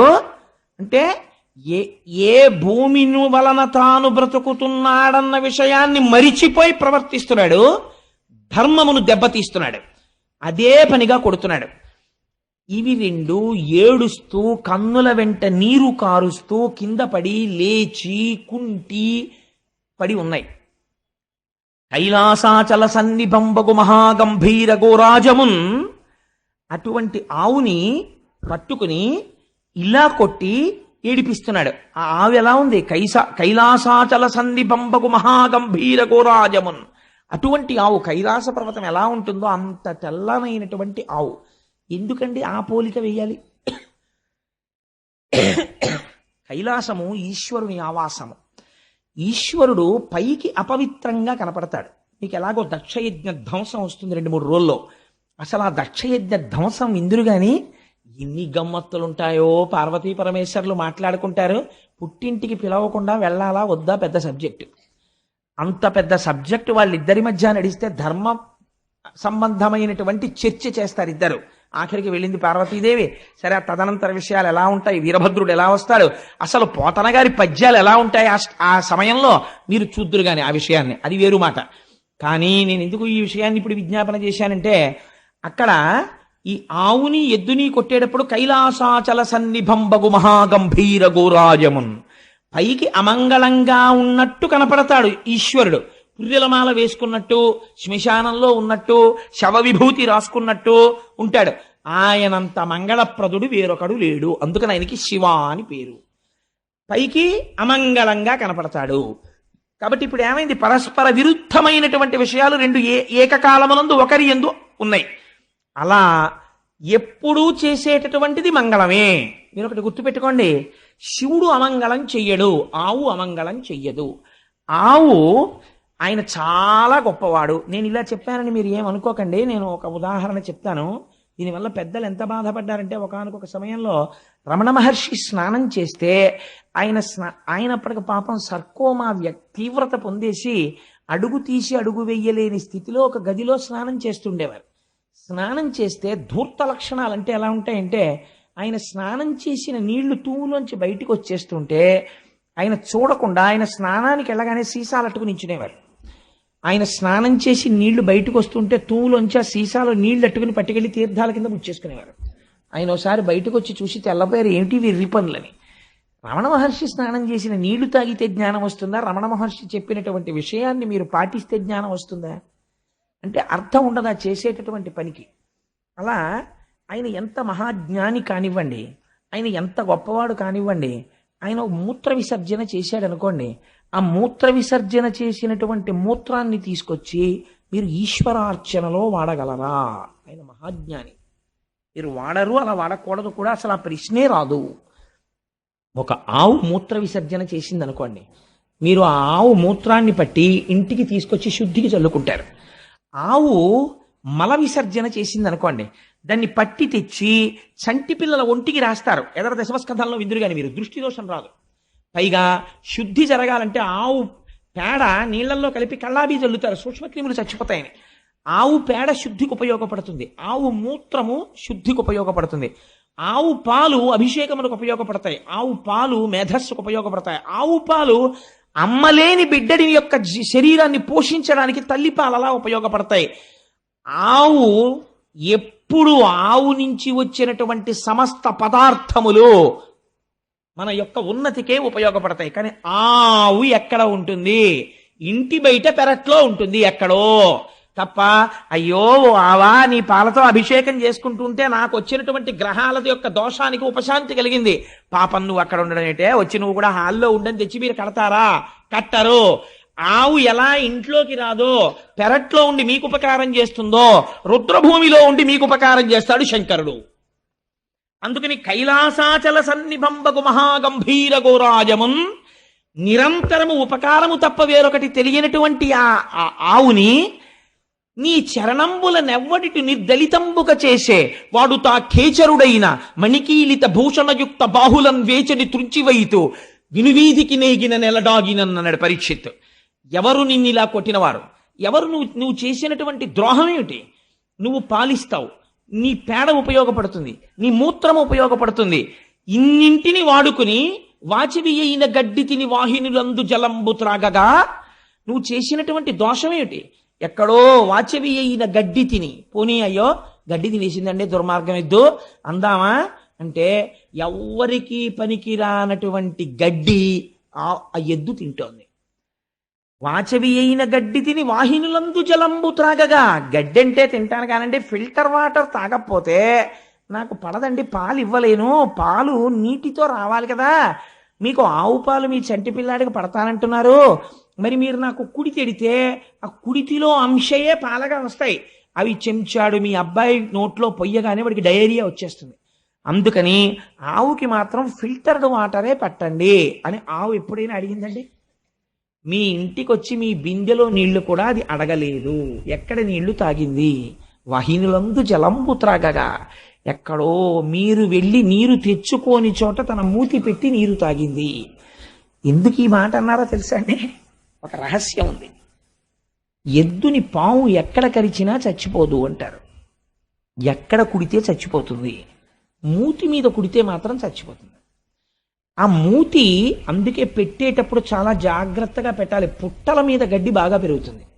ఆ పుట్టల మీద గడ్డిని తాను తినడం ఎంత ప్రమాదకరం ఆవుకి, ఎద్దుకి ఎంత ప్రమాదకరం. పుట్ట మీద గడ్డి తిని ఆవుకి ఒక లక్షణం ఉంటుంది, ఎద్దుకిని గబుక్కుని బురదలో కానీ ఎందులో కన్నా జారితే గభాలన పైకి రాలేవు, చాలా కష్టం. నిజంగా జీవహింస అంటే మీరు ఎక్కడ చూడొచ్చో తెలుసా అండి? అపార్ట్మెంట్లో గృహప్రవేశానికి ఆవుని ఎక్కించినప్పుడు చూడొచ్చు. అంతకన్నా దారుణం.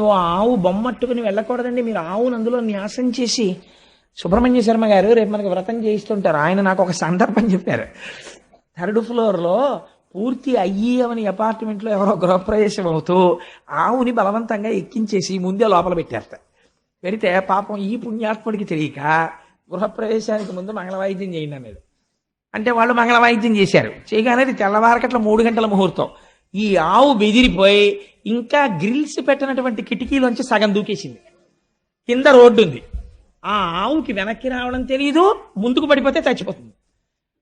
ఈ విషయం పాఠం చెప్పిన కృష్ణావధానులు గారికి తెలిస్తే నువ్వు జీవితంలో మళ్ళీ వేదపన్నం చెప్పకని శపిస్తారేమో అని భయపడి ఈయన గృహప్రవేశం విషయం అక్కడ పెట్టేసి వీధిలోకి పరిగెత్తి ఎవరో కొబ్బరి బండాలు కొట్టేవాళ్ళు కనబడితే, ఒరే నేను 500 ఇస్తాను, ఆవుని వెనక్కి రాకేంట్రా, లేకపోతే గోహత్యాపాతకం నాకంటుకుంటుంది, నేను మోగించమన్నా నా మంగళ వాయిద్యాలు అని ముందు వాళ్ళని తీసుకొచ్చి తాళ్ళేసి తప్పెట్లేసి ఆవుని వెనక్కి తీసుకొచ్చి కిందకి దింపాక గృహప్రవేశం చేయించానండి. ఇలా ఉంటాయి అపార్ట్మెంట్లలో గృహప్రవేశాలంటే నాకు భయం మహాప్రభు అన్నాడు ఆయన. నాకు నిజమే అనిపించింది.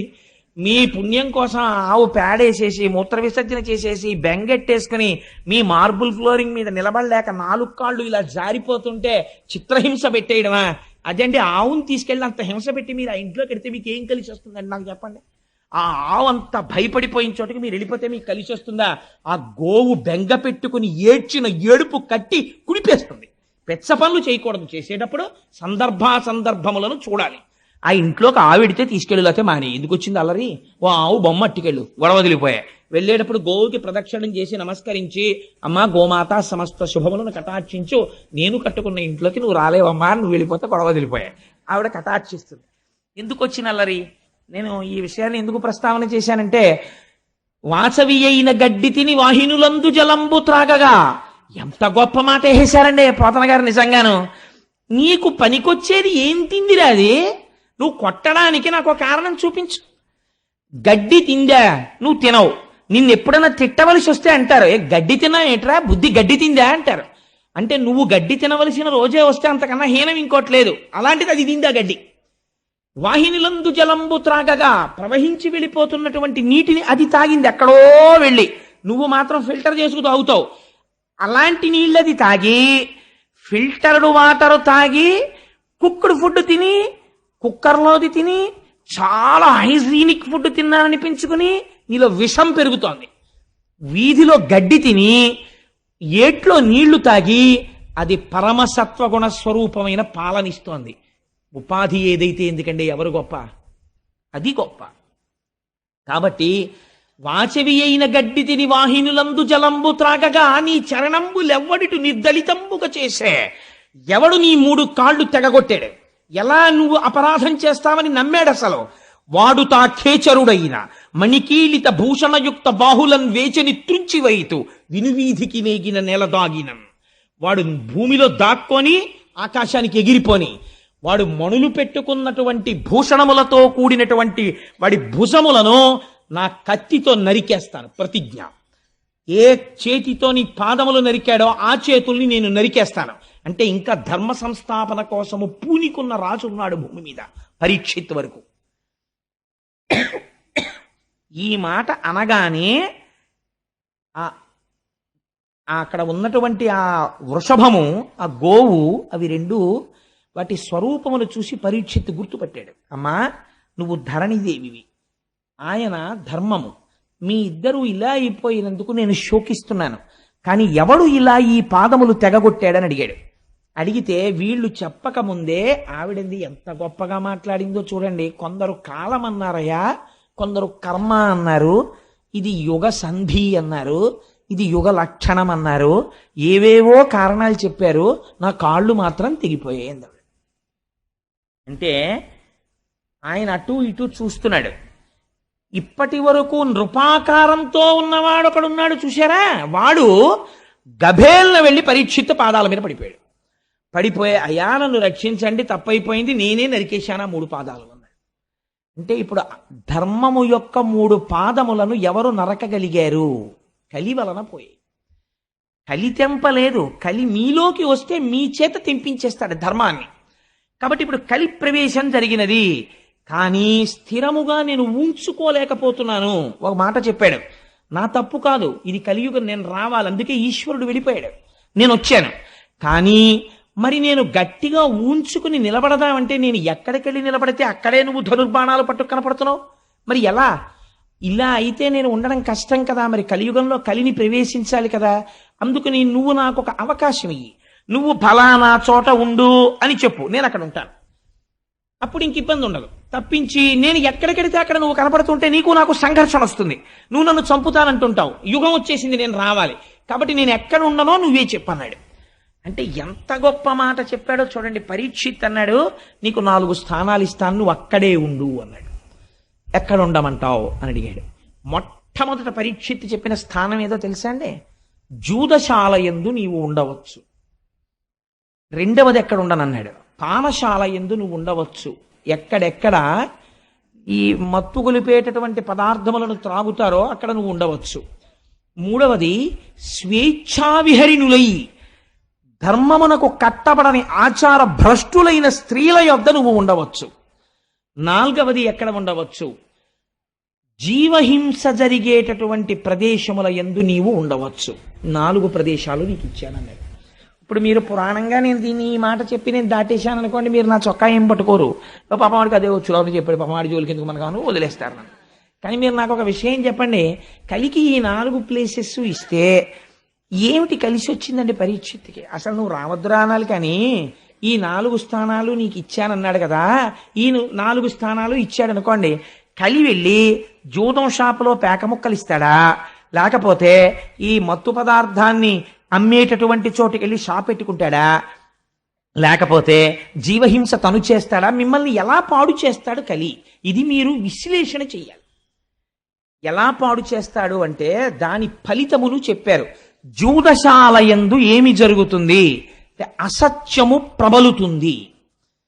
ఎలా అని మీరు నన్ను అడగచ్చు. మీరు కావాలంటే లోకమునందు పోకడ మీరు గమనించే ఉంటారు. మీరు గుడికి వెళ్ళేవాడు, ఏమన్నా ఒకసారి నేను శివాలయానికి వెళ్ళి ప్రదక్షిణం చేసి వచ్చేస్తానండి అంటాడు. లేదు, ఇంకా సినిమాకి వెళ్ళేవాడు అనుకోండి, ఏమండి ఏమనుకోకండి సినిమాకి వెళ్తున్నానంటాడు. ఇంకా పోని 10 మంది పరిహాసం ఆడాలండి. అదేంటి, ఆఫీసర్ గారి దగ్గరికి వెళ్ళి, సార్ నాకు కొత్తగా పెళ్ళయిందండి, 16 రోజుల పండగ, ఎస్ఆర్ఎం గారి ఇన్స్పెక్షన్ జడ్ఎం గారి ఇన్స్పెక్షన్ అంటున్నారు, మా అత్తారు బాధపడతారు సార్, అందుకని 16 రోజుల పండగకి వెళ్ళాలంటే ఓ చిరునవ్వు నవ్వేసి ఆఫీసర్ గారు గ్రాంట్ చేసేయచ్చు. అది కూడా నోటితో చెప్పుకుంటాడు నేను వెళ్ళాలండి అని. కానీ ప్యాక్ ఆడుకోవడానికి వెళ్తున్నానండి అని చెప్తాడండి ఎవడైనా? చెప్పడు, మర్యాద పోతుందని తెలుసు వాడికి. అందుకని ఏం చెప్తాడు, అబ్బాయి ఏం లేదండి మా ఫ్రెండ్ ఇంటికి వెళ్ళొస్తాను మాస్టారు అని వెళ్ళిపోతాడు. లేకపోతే దానికి అందమైన పేరు ఎట్టుకుంటారు. దాన్ని నేను ఎందుకు చెప్పాలి కానీ ఇంగ్లీష్లో అయితే సితో ప్రారంభమై బీతో పూర్తి అయిపోయేటటువంటి 4 అక్షరాల సంస్థను ఒక దాన్ని పెట్టుకుంటారు. పెట్టుకుని అలా చెప్పుకోవడానికి సిగ్గేది, అందుకని అక్కడికి వెడుతున్నామని చెప్పుకుంటారు అని వెళ్ళిపోతారు. వెళ్ళిపోతే సాధారణంగా ఏమనుకుంటారంటే వీళ్ళందరూ లోపల కూర్చుని ఏదో దేవకార్యం నిర్వహిస్తున్నారు అనుకుంటారు. ఏం ఉండదు, అక్కడ బూడిద ఆడుకుంటూ ఉంటారు వీళ్ళందరూ. చాలా నిశ్శబ్దంగా ఐశ్వర్యం వెళ్ళిపోతుంది అక్కడ. అది కలిస్థానం. అందుకని అసత్యం ప్రారంభమవుతుంది. ఎందుకో తెలుసా అండి, సత్యమేవేశ్వరో లోకే సత్యం పద్మాశ్రితా సదా సత్యమూలాని సర్వాణి సత్యాన్నాస్తి పరమం పదం. సత్యాన్ని ఆశ్రయించి లక్ష్మి ఉంటుంది. అసత్యం పలకగానే లక్ష్మి వెళ్ళిపోవడం మొదలైపోతుంది. అక్కడ ఏమవుతుంది, అసత్యమే చెప్పాలి. కాబట్టి ఏం చేస్తాడు, ప్రారంభం అసత్యం, తీరా వెళ్ళిన తర్వాత 3 గంటలు కూర్చుని ఇంటికి వస్తాడు. పాపం భార్య అలా కూర్చుంటుంది. ఏమండి ఇంతసేపు ఎక్కడికి వెళ్ళారండి అంటుంది. కోటేశ్వరరావు ఉపన్యాసానికి వెళ్ళానే, ఓ రోజు తప్పకుండా రండి రండి రండి రండి, మీరు రాకపోతే నేను చెప్పలేకపోతున్నాను అంటున్నాడు, అందుకని వెళ్ళానంటాడు. కాబట్టి ఏమైపోయింది, అక్కడ అసత్యం. అసలు ఆ కోటేశ్వరరావు అలా అడగను లేదు. నాకు ఒక తమాషా అయిన మాట ఒకటి వినపడుతుంటుంది ప్రపంచంలో. నాకు ఎక్కడ నవ్వు వస్తుందంటే, ఒక్కొక్కరు నాకు కనపడంటుంటారు, కోటేశ్వరరావు మీ ఉపన్యాసాలకి రాలేకపోయానండి ఏమనుకోకండి అంటారు. నేను అనుకోవడం ఎందుకంటే మా ఇంట్లో పెళ్ళి అయ్యేదేమన్నా వస్తే సంతోషం, రాకపోయినా సంతోషం. నేనేం మీరు రాకపోతే అంటే నేను కించపరిచాను కదా, ఆ మాట ఎందుకు, రాకపోతే అది it's not an excuse to be pleaded. దానికి పెద్ద ఇదే ఉందండి. ఈశ్వరానుగ్రహం ఉంటే వస్తారు, ఈశ్వరానుగ్రహం లేకపోతే రాలేరంతే భగవత్ సంబంధంలో. కాబట్టి అసత్యముతో మొదలవుతుంది. భార్యకి ఏమంటాడు, అబ్బాయి కోటేశ్వరరావు ప్రసంగానికి వెళ్ళాను, ఆయన బాధపడుతున్నాడు ఒకసారి రమ్మని, అందుకని వెళ్ళానంటాడు. కానీ క్రమంగా తెలుస్తుంది, భార్య ఏడుస్తుంటుంది ఇంట్లో, మీరు ఏం చేస్తున్నారో నాకు తెలుసు, డబ్బులు పోతాయి, ఏమీ కాదు నీ మోహం, మా నాన్నగారికి పంపించానంటాడు. బుకాయిస్తాడు. భార్య కదా డబాయిస్తాడు. పిల్లలకి తెలిసిపోతుంది. పిల్లాడు అంటాడు, నాన్న నువ్వు పేకాట ఆడుతున్నావా అంటాడు. లాగి లెంపకాయ కొడతావు, నోర్మోయి నీకెవడు చెప్పాడు రా అని క్రౌర్యంతో లెంపకాయ కొడతాడు. మొత్తం అసత్యం. ఎక్కడ జూదశాలలోంచి ఏ రూపంలో కలి ప్రవహిస్తున్నాడు, అసత్య రూపంలో వస్తున్నాడు. కాబట్టి భ్రష్టత్వం వచ్చేసిందంతే. రెండవదేది పానశాల, తాగగానే పోయేదేది యుక్తాయుక్త విచక్షణ పోయి మదము ప్రవేశిస్తుంది. ఎంత అతివాగుడు మొదలైపోతుందో. అప్పటి వరకు చాలా సౌమ్యంగా ఉంటాడండి, శుక పిక బకరవములు ప్రారంభమైపోతాయి. ఇంకా ఉచ్చేసుకున్నాడో ఒక వెర్రి ధైర్యం వస్తుందో ఏమో, నాకు స్వానుభవం లేదు. ఇంకా ఒక వెర్రివాగుడు మొదలెట్టేస్తాడంతే. ఎందుకంటే నేను ఒక రోజున రైల్లో చూశాను, నాతో వచ్చిన వాళ్ళు చూశారు. ఆ రోజున హైదరాబాద్ వచ్చిన వాళ్ళు నాతో, తుకారాం శర్మ గారు, ఆ తర్వాత కృష్ణప్రసాద్ గారు, వీళ్ళందరూ ఆ రోజున హైదరాబాద్ వెళ్ళాం. మేము వెళ్ళినప్పుడు ఒక ఆయన పీకల మొయ్య తాగేసి పాపం 2 బిడ్డలతో ఎక్కిన ఒక స్త్రీని వేధించాడు. నిజంగా సెల్ ఫోన్ ఎవరికో కొట్టేసి ఆవిడికి ఇచ్చి మాట్లాడమన్నాం, ఆ పిల్లలకి ఇచ్చి మాట్లాడమన్నాం. నాకు టిఫిన్ తీసుకొచ్చిన వాళ్ళు పక్క కంపార్ట్మెంట్లో ఉన్నారు. వాళ్ళు కోటేశ్వరరావు టిఫిన్కి రెండని కబురు చేశారు. నేను లేవబోతుంటే అన్నయ్య అని ఆవిడ కబుక్కుని పట్టుకుంది. నేను తెలబోయాను. అదేంటి ఈ సంబంధం ఎక్కడిది, ఎవరో నాకు తెలియదే అనుకున్నాను. మీరెవరమ్మా అన్నాను. అంటే అన్నయ్య అన్నయ్య మాట్లాడాలన్నయ్య అని. నేను ఇలా రాగానే, అన్నయ్య మీరు వెళ్ళిపోతే వీడు ఏం చేస్తాడో నేను దిగిపోదాం అనుకుంటున్నాను రాజమండ్రిలో, భయం వేస్తోంది అన్నయ్య, మీరు కూడా ఎవరు లేరు, నేను ఒక్కడనే ఉన్నాను అక్కడ, అన్నయ్య మీరు వెళ్ళకండి అన్నయ్య అంది. అప్పుడు నేను, అమ్మ మీరేం భయపడకండి అని టిఫిన్ కోసం అని మళ్ళీ కబురు వచ్చింది, వీడు ఇంకా రాడేమిటని. అలా కాదు మీరే ఇక్కడికి రండి, ఇక్కడ తిందాం అని వీళ్లతో మెల్లిగా మాట్లాడి, అదేంటి చెల్లాయి నువ్వు వెళ్ళి అక్కడ పడుకో అని చెప్పేసి ఈ 3 బెర్తుల్లో ఉన్న వాళ్ళల్లో ఒకళ్ళ దగ్గరికి ఈవిడిని పంపించి వాడిని ఇక్కడ తెచ్చి పడుకోవాల్సి వచ్చింది. ఎంత దారుణం అండి. తెల్లవారి లేచేటప్పటికీ మీరు నమ్ముతారా, ఆయనంత పెద్ద మనిషి లేడు. ఎంత పెద్ద మనిషో. ఆవిడ వచ్చి ఎదురుగుండా కూర్చుంది.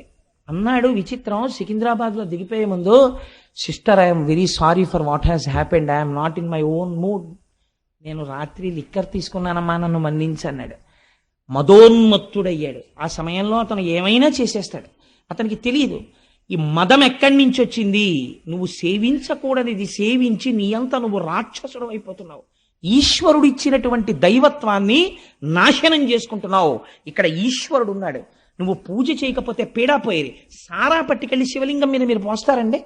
ఈశ్వరుడు హం వైశ్వానరో భూత్వా ప్రాణినాం దేహమాశ్రిత, ఆయన మీద నువ్వు పొయ్యొచ్చా? ఆయన మీద నువ్వు పోస్తున్నావు. పోస్తే ఏమొస్తుంది? ఈశ్వరుని యొక్క దయ ప్రసరించదు, ఈశ్వరుని యొక్క ఆగ్రహము ప్రకటితమవుతుంది. ఏ రూపంలో? మదోన్మత్తుడు అవుతావు. ఆ మదం నిన్ను భ్రష్టుణ్ణి చేసేస్తుంది. అంతే, ఇంటి వీధి ముందుకు వచ్చి పడిపోతావు. మర్నాడు నువ్వు వీధిలోని చెడుతుంటే ఆయనే నిన్న పడిపోయినవాడు వీధిలో అని చెప్పుకుంటారు. పీనుగుని దింపినట్టు రిక్షాలు దింపి తీసుకెడుతుంటారు ఇళ్లలోకి, సంకల కింద చేతులేసి. ఎంత దారుణం అండి! ఎందుకు? బతుకు బతికినట్ట చచ్చినట్ట? దేని వలన? కేవలం నీ నాడీ మండలకి ఉత్ప్రేరకం కోసమని మనుష్యుడవై పుట్టి 10 మందికి చెప్పవలసిన వాడివి, బిడ్డలు పెళ్లిళ్లకు వచ్చేసినటువంటి స్థితిలో నువ్వు ప్రవర్తించవలసినటువంటి ప్రవర్తన ఇది. కలి అలా రాగలడు, మద రూపంలో వస్తాడు మధ్యశాల నుంచి. అందుకని నువ్వు పానశాల ఎందు ఉండవచ్చు. ఏమిటి ధైర్యం పరీక్షిత్తుకి? తన వాళ్ళు ఎవరు అసలు అక్కడికి వెళ్ళరు. కాబట్టి నువ్వు పానశాల ఎందు ఉండవచ్చు. మూడవదేది స్వేచ్ఛా విహరిణి అయిన స్త్రీ. నేను ఎంత తక్కువ మాట్లాడితే అంత మంచిది దాని గురించి, అందుకని నేను అసలు ఆ ప్రస్తావన చేయను. 4వది, ఎందుకంటే ఒక పూజ్య భావనతో చూడ్డానికి అలవాటు పడి ఒక లలితా సహస్రం చెప్పి, ఒక సౌందర్యలహరి చెప్పి, స్త్రీ అనబడేటటువంటి ఒక పేరు యందు ఆడది అన్నదాని యందు అమ్మతనాన్ని చూసి ఒక గౌరవం పెంచుకున్నవాడు పురాణ వ్యాఖ్యానం కోసం కూడా తక్కువ చేసి మాట్లాడడం అనవసరం. నేను చేయకపోయినంత మాత్రం చేత మీరు అర్థం చేసుకోలేని వాళ్ళు కారు. అందుకని నేను దాన్ని పరిహరిస్తాను. అందుకని స్వేచ్ఛావిహరిణి అయిన స్త్రీ వలన సమాజము భ్రష్టు పడుతోంది, విషయ సంగలోలుడైపోతున్నాడు. 4వది హింస. హింస అంటే ఏమిటో తెలుసా అండి? హింస అంటే నిష్కారణముగా ఒక ప్రాణి బాధపడితే తాను సంతోషించుట. ఇక్కడ మీరు ఒకటి జ్ఞాపకం పెట్టుకోవాలి. ప్రాణి హింస అంటే చంపేయడం అని కాదు, అస్తమానం చంపేయక్కర్లేదు. ఇలా చీమల బారి వెళ్తుంటే కుడతారు కొంతమంది, నిష్కారణంగా నిలబడి ఆకులు తుంపేస్తారు. నువ్వు ఆకుని సృష్టించలేదు, నువ్వెందుకు తుంపేయాలి ఆకుని? నిష్కారణ హింస. అన్నిటికన్నా భయంకరమైన హింస ఏమిటో తెలుసా అండి? నోటి మాట. కడుపుల్ రంపపు కోత కోయునదియే గాయాలు కాకుండినన్ అన్నారు గయోపాఖ్యానంలో. ఒక మనిషిని పడుకోబెట్టి ఎనస్థీషియా ఇవ్వకుండా ఓ రంపం పట్టుకొచ్చి అటొకళ్ళు ఇటొకళ్ళు నిలబడి దూలాన్ని కోసినట్టు ఇలా కోస్తుంటే ఆ కడుపు కోయబడుతున్నవాడు ఎంత బాధపడతాడో, అవతల వాడు నేనంటున్న మాటలకంత బాధపడుతున్నాడన్న ఇంగిత జ్ఞానము లేకుండా ఈశ్వరుడు నోరిచ్చాడని పేలిన చవట అంతే పాపాన్ని మూట కట్టుకుంటున్నాడు. వాడు హింస చేస్తున్నాడా లేదా? వాక్కు రూపములో వాడు హింస చేస్తున్నాడు. వాక్కు యందు అదుపు ఉండాలి. అవతల వారు బాధపడకుండా మధురముగా మాట్లాడడం నేర్చుకోవాలి మనిషి. ప్రయత్నపూర్వకంగా అభ్యసించకపోతే మాట యందు కాఠిన్యం అలవాటైపోతుంది. కాబట్టి ఏమైపోయింది? క్రౌర్యము. అవతల వారి యందు నిష్కారణమైనటువంటి కోపం. అవతలవాడు బాధపడిపోతుంటే వీడు సంతోషపడ్డాం. అవతలవాడి బాధ వీడి సంతోషమునకు హేతువైన నాడు కలిపురుషుడు ప్రవేశించినాడు. కాబట్టి ఏమైంది? ఈ 4 స్థానములు నీకు ఇస్తున్నాను. పరీక్షిత్ నమ్మకమేమి? తన పరిపాలనలో ఉండగా ఎవ్వరూ ఆ 4 చోట్లకి వెళ్ళరు. అంతే కదండి? ఈ 4 చోట్లకి బాగా వెళ్ళాలని కోరుకుంటే వాడు పరీక్షిత్తు కాడు, కలి యొక్క ప్రతినిధి కదా. అదర్వైజ్ సేస్ అంతే కదండి మరి పురాణం. కాబట్టి ఇప్పుడు ఏమైంది? పరీక్షిత్తు తన ప్రజలు వెళ్ళరని కోరుకున్నాడు. వెళ్ళరన్న నమ్మకంతో ఈ మాట చెప్పాడు. ఈ మాట పరీక్షిత్తుకే తెలిస్తే కలికి తెలియదండి. తనకి వెళ్ళడానికి ఆ 4 చోట్లకి ఎవడు రాడు, నేను పాడు చేయలేనని. మీకు ఇంకొక గమ్మత్తు నేను ఇక్కడ చెప్పాలి. దేనికి అదే ఫలితం అని మీరు అనుకుంటున్నారేమో. ఈ 4ంటికి కాదు. మీరు కలి యొక్క పరిస్థితి ఎలా ఉంటుందంటే, నాలాంటి వాడు కూర్చోడానికి రైల్లో కొంచెం సీట్ ఇచ్చినట్టు ఉంటుంది. నన్ను కొంచెం కూర్చొని ఇచ్చారనుకోండి, ఇంత శరీరంతో ఇంత చోటిస్తే ఊరుకుంటానా? కొంచెం తోసుకొని ఆక్రమించడం మొదలెడతా కదా. అంటే నేను అలాంటి పనులు చేశాను అనుకోకండి, వేరొకరి మీద ఉదాహరణ పెట్టకూడదు కాబట్టి. నిలబడతాను తప్ప అలాంటి దిక్కుమాలిన పనులు నేను చేయను. కాబట్టి జరిగినదేమి అంటే, మీరు 4ంటిల్లో ఒకదాన్ని పట్టుకున్నారనుకోండి, మిగిలిన 3ంటికి ఎలా లాగేయాలో కలికి తెలుసు.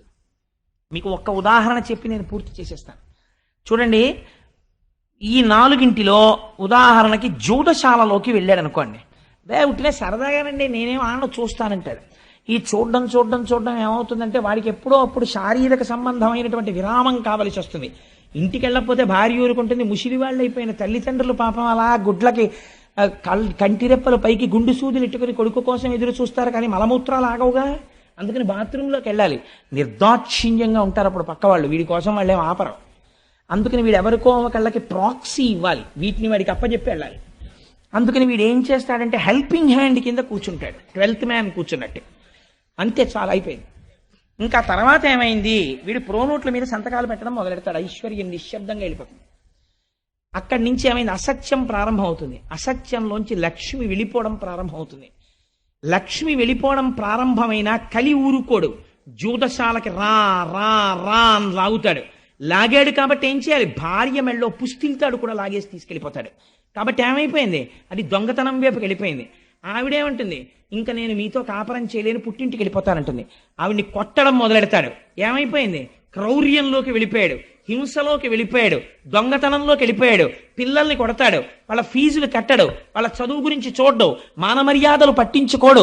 నా భార్య ఇంటికి వెళ్ళేటప్పటికీ నా మీద తగాదా పెట్టుకుంటోందని పరస్త్రీని కోరుకుంటాడు. ఒక దాంట్లోంచి 4 వెళ్ళిపోయాడు, సర్వభ్రష్టుని చేసి నాశనం చేసేస్తాడు. ఆఖరికి వాడు చచ్చిపోతే అమ్మయ్య పోయారంట. ఎందుకు అయిపోయావు నువ్వు అలాగా?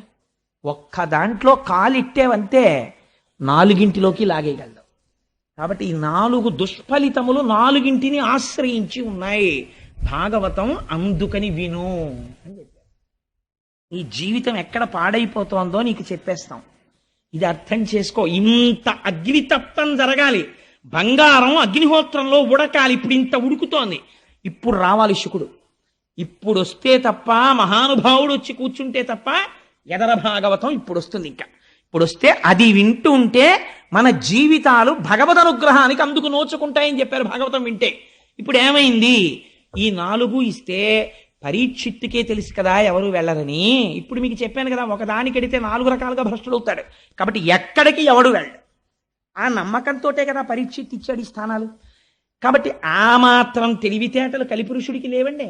కాబట్టి కలిపురుషుడు ఏమనాలి ఇప్పుడు, ఎందుకంటే ఆ 4 స్థానాలు నాకు అక్కర్లేదనాలి. అక్కర్లేదంటే ఆయన ఆయతల బాగుంటాడు. అందుకే కలిపురుషుడు అంటే ఏంటి, చాలా తెలివితేటలుగా మభ్యపెట్టగలిగిన వాడు. కాబట్టి ఆయన ఏమన్నాడో తెలుసా అండి, మీరు పావుషేరు శనగపప్పు పట్టండి, నేను పావుషేరు ఓ కట్టుకొస్తాను, ఇద్దరం కలుపుకుని పంచుకు ఊదుకు తిందామన్నట్టు. ఎవడం ఓ కట్టుకు రావడం ఎందుకు, కలుపుకోవడం ఎందుకు, పంచుకోవడం ఎందుకు, ఊదుకు తినడం ఎందుకు, తను ఏదో తెచ్చినట్టు ప్రజ్ఞ అనమాట. అలా ఎంత మెహర్బా. నాకు లోకంలో చాలా విచిత్రంగా ఉంటాయి పోకడలు. పాపం ఒక ఆవిడ, ఏమంటే ఎప్పుడు చూసినా మా నాన్నగారు గొప్ప, మా అమ్మగారు గొప్ప, మా నాన్నగారు గొప్ప, మా అమ్మగారు గొప్ప అని నిష్కారణంగా మా అమ్మగారిని నాన్నగారిని తిడతారు. మీ అమ్మ చూడు, మీ నాన్న చూడు ఎప్పుడు అని చెప్పి పాపం వాళ్ళని తిడతారు. అదేమిటండి, మా అమ్మగారు నాన్నగారులలో ఒక్క సుగుణం లేదా అంటే ఆయన అన్నట్ట, సరే ఇవాళ నుంచి నేను మా అమ్మగారిని నాన్నగారిని పొగిడి మీ అమ్మగారిని నాన్నగారిని తిట్టను. మీ అత్తగారు మామగారే మంచివాళ్ళు, మా అత్తగారు మామగారే భ్రష్టులు, సరేనా అన్నాడు. ఏమైంది, ఎటు మారిస్తే ఏమైంది? అలా అదొక రకమైనటువంటి గుంభనం, మాటలో అతి తెలివితేటలు.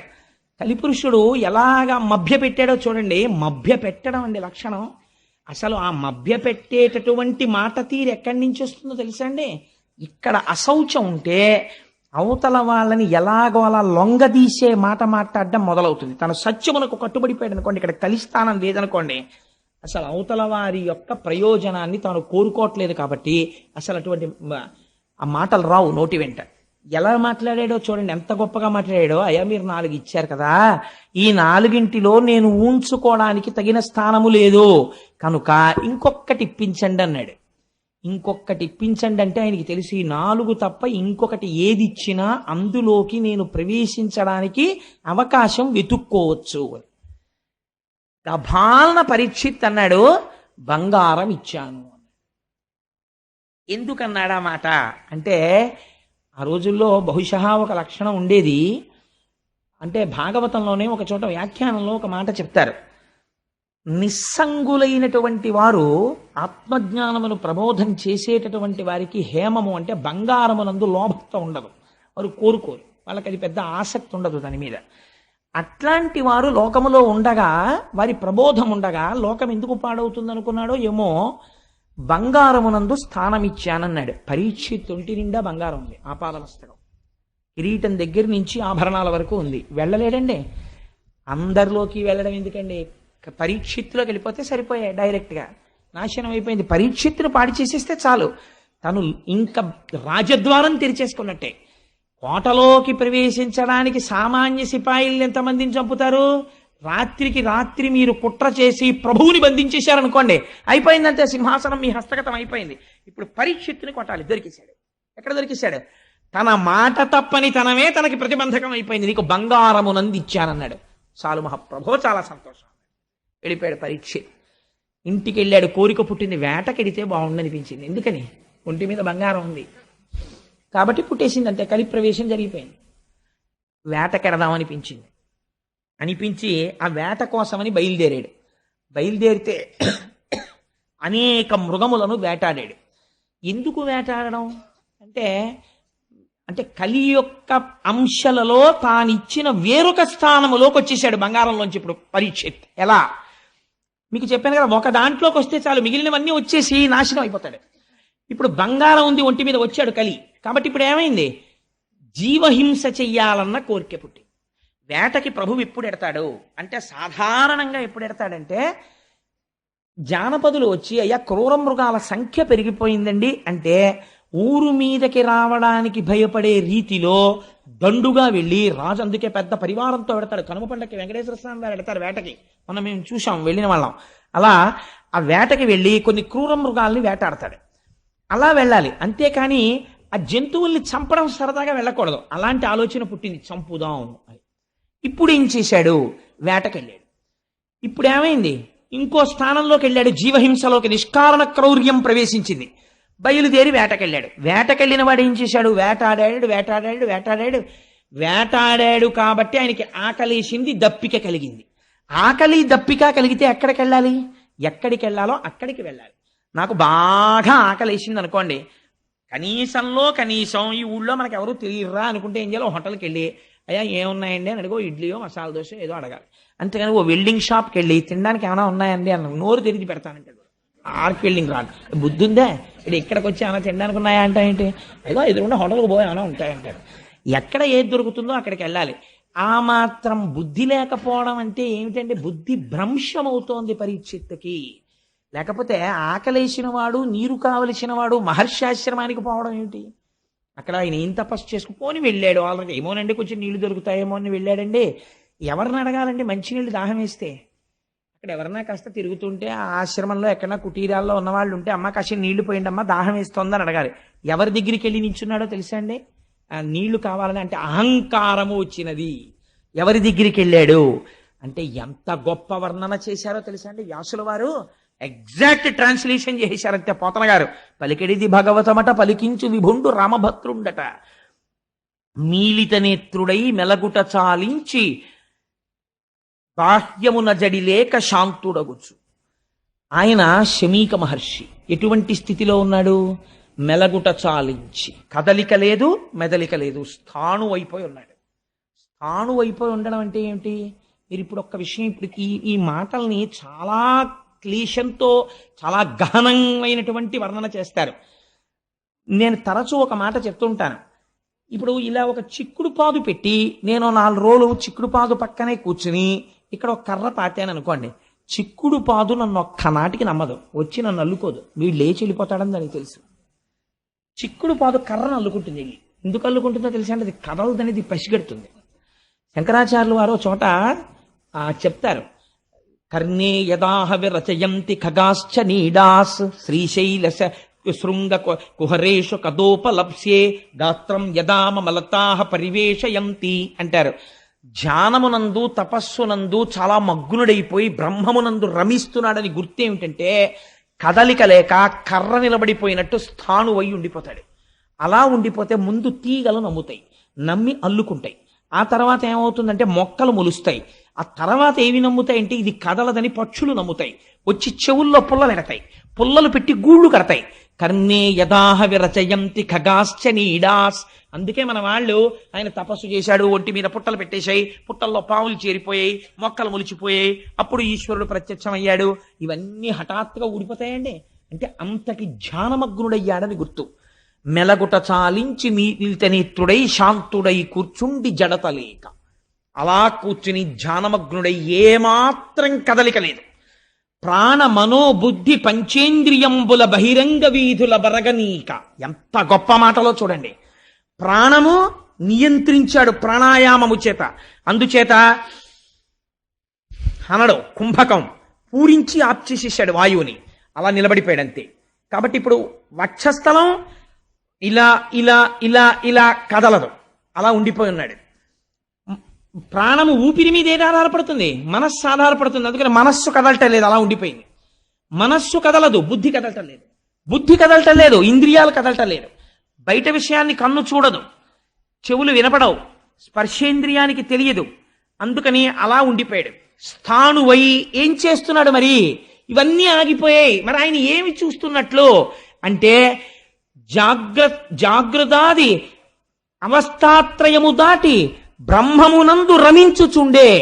జాగ్రత్త మొదలైనటువంటి 3 అవస్థలని దాటిపోయి ఆయన జాగ్రత్త లేదు, స్వప్నము లేదు, సుషుప్తి లేదు, 4వది తురీయమనేటటువంటి స్థాయికి చేరిపోయి తాను సాక్షాత్తు ఆత్మగా సాక్షీభూతుడై శరీరాన్ని చూస్తూ బ్రహ్మముగా నిలబడిపోయి ఉన్నాడు. ఇప్పుడు అలా ఉన్నవాడు ఎలా ఉన్నాడు అంటే బ్రహ్మభూతత్వ సంప్రాప్య విక్రియుండయి అతి దీర్ఘ జటలు తన్నావరింప. అలా కూర్చుని ఉండిపోతే బ్రహ్మముతో రమించి నిలబడగా వెంట్రుకలు మాత్రం పెరిగిపోతున్నాయి, గోళ్లు పెరిగిపోతున్నాయి. అవి జటలు కట్టేసి కేశ సంస్కారము లేక వ్రేలాడుతున్నాయి.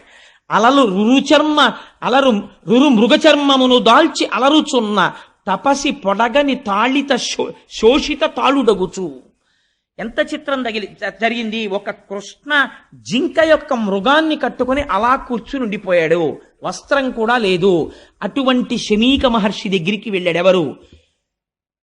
ఈ శోషిత తాళుడగుటు దాహం కోసం ఆర్తి పొందినటువంటి పరీక్షిత్. ఎలా అంటే మౌన భాషల డగ్గరి మనుజ విభుడు. వెళ్ళి ఎలా నిలబడ్డాడు అంటే నీటి కోసం కాదు, మౌన భాషల డగ్గరి మనుజ విభుడు. ఇప్పుడు దేనికోసం వెళ్ళాడు? నీటి కోసం వెళ్ళాడన్నది ప్రధానం.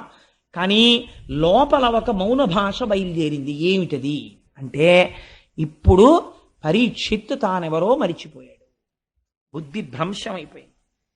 ఇట్లాంటి బ్రహ్మమునందు రమిస్తున్నటువంటి తాపసిని చూసి నిశ్శబ్దముగా తాను వెళ్ళిపోవాలా?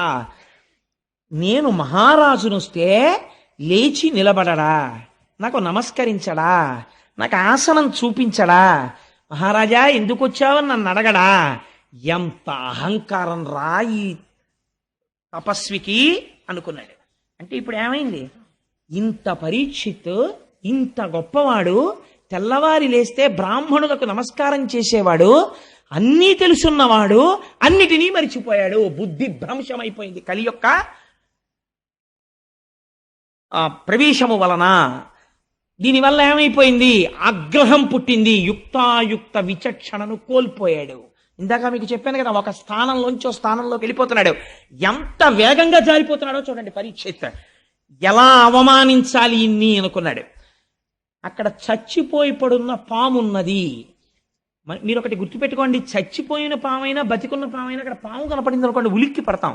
శమీక మహర్షికి తెలియదు అక్కడ చచ్చిపోయిన పాము ఉందని. అంటే ఆయన అంతగా బ్రహ్మమునందు రమిస్తున్నాడు. పరీక్షిత్ కనపడుతోంది చచ్చిపోయిన పాము. చచ్చిపోయిన పామైనా మెళ్ళో వేసేటప్పటికి చల్లగా తగులుతుంది.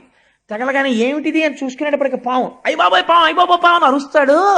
అప్పుడు వీణ్ణి గేలి చెయ్యొచ్చు అనుకున్నాడు.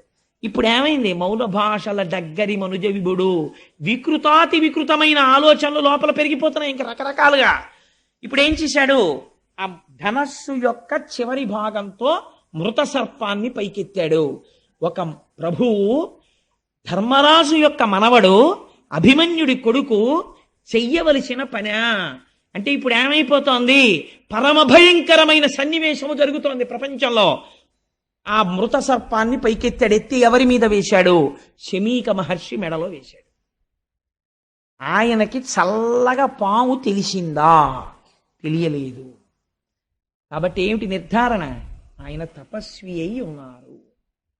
తపస్వి అయి ఉన్నవాడిలోకి వెళ్ళగలిగాడా కలి? వెళ్ళలేకపోయాడు. ఆయనలోకి వెళ్ళి దేంటి గభాలను ఆయన నీళ్లు తీసి పరీక్షిత్తులు శపించేటట్టు చెయ్యొచ్చుగా. వెళ్ళలేకపోయాడు. ఎందుకు వెళ్ళలేకపోయాడు? ఇంద్రియములు, మనస్సు ఈశ్వరుణ్ణి పట్టి ఉన్నాయి. అలా పట్టి ఉన్న చోటికి కలి వెళ్ళలేకపోయాడు. ఎక్కడికి వెళ్ళగలిగాడు? ఒక్క స్థానానికి ఆశ్రయం ఇచ్చినా వెళ్ళిపోయి మొత్తం నాశనం చేయగలిగాడు. ఇది మీకు అక్కడ ఉన్న సన్నివేశం. ఇప్పుడు మీరు ఏది పట్టుకోవాలి? భాగవతం చెప్పేస్తోంది, అమ్మ బాబోయ్ అంత ప్రమాదకరమైన వ్యక్తికి నాలో చోటు ఇవ్వను. కాబట్టి నువ్వు ఏది పట్టుకోవాలి? శమీకుడు ఏది పట్టుకున్నాడో నువ్వు అది పట్టుకోవాలి. శమీకుడు ఏది పట్టుకున్నాడు? ఈశ్వర పాదములు పట్టుకున్నాడు. నువ్వు కూడా అది పట్టుకో. ఆ స్పర్శ నీకున్నంత కాలం కలి నీలోకి రాలేడు. ఇది భాగవతం చెప్తున్న తీర్పు. అందుకని ఈ సన్నివేశాన్ని వ్యాసుల వారు, పోతన గారు తీసుకొస్తున్నారు. ఇప్పుడు ఏం చేశాడు? పావుని వేసేశాడు. పావుని వేసేస్తే ఆయన ఏమైనా ఉలిక్కి పడ్డాడండి? ఉలిక్కి పడలేదు. కానీ తను సంతోషపడిపోయాడు.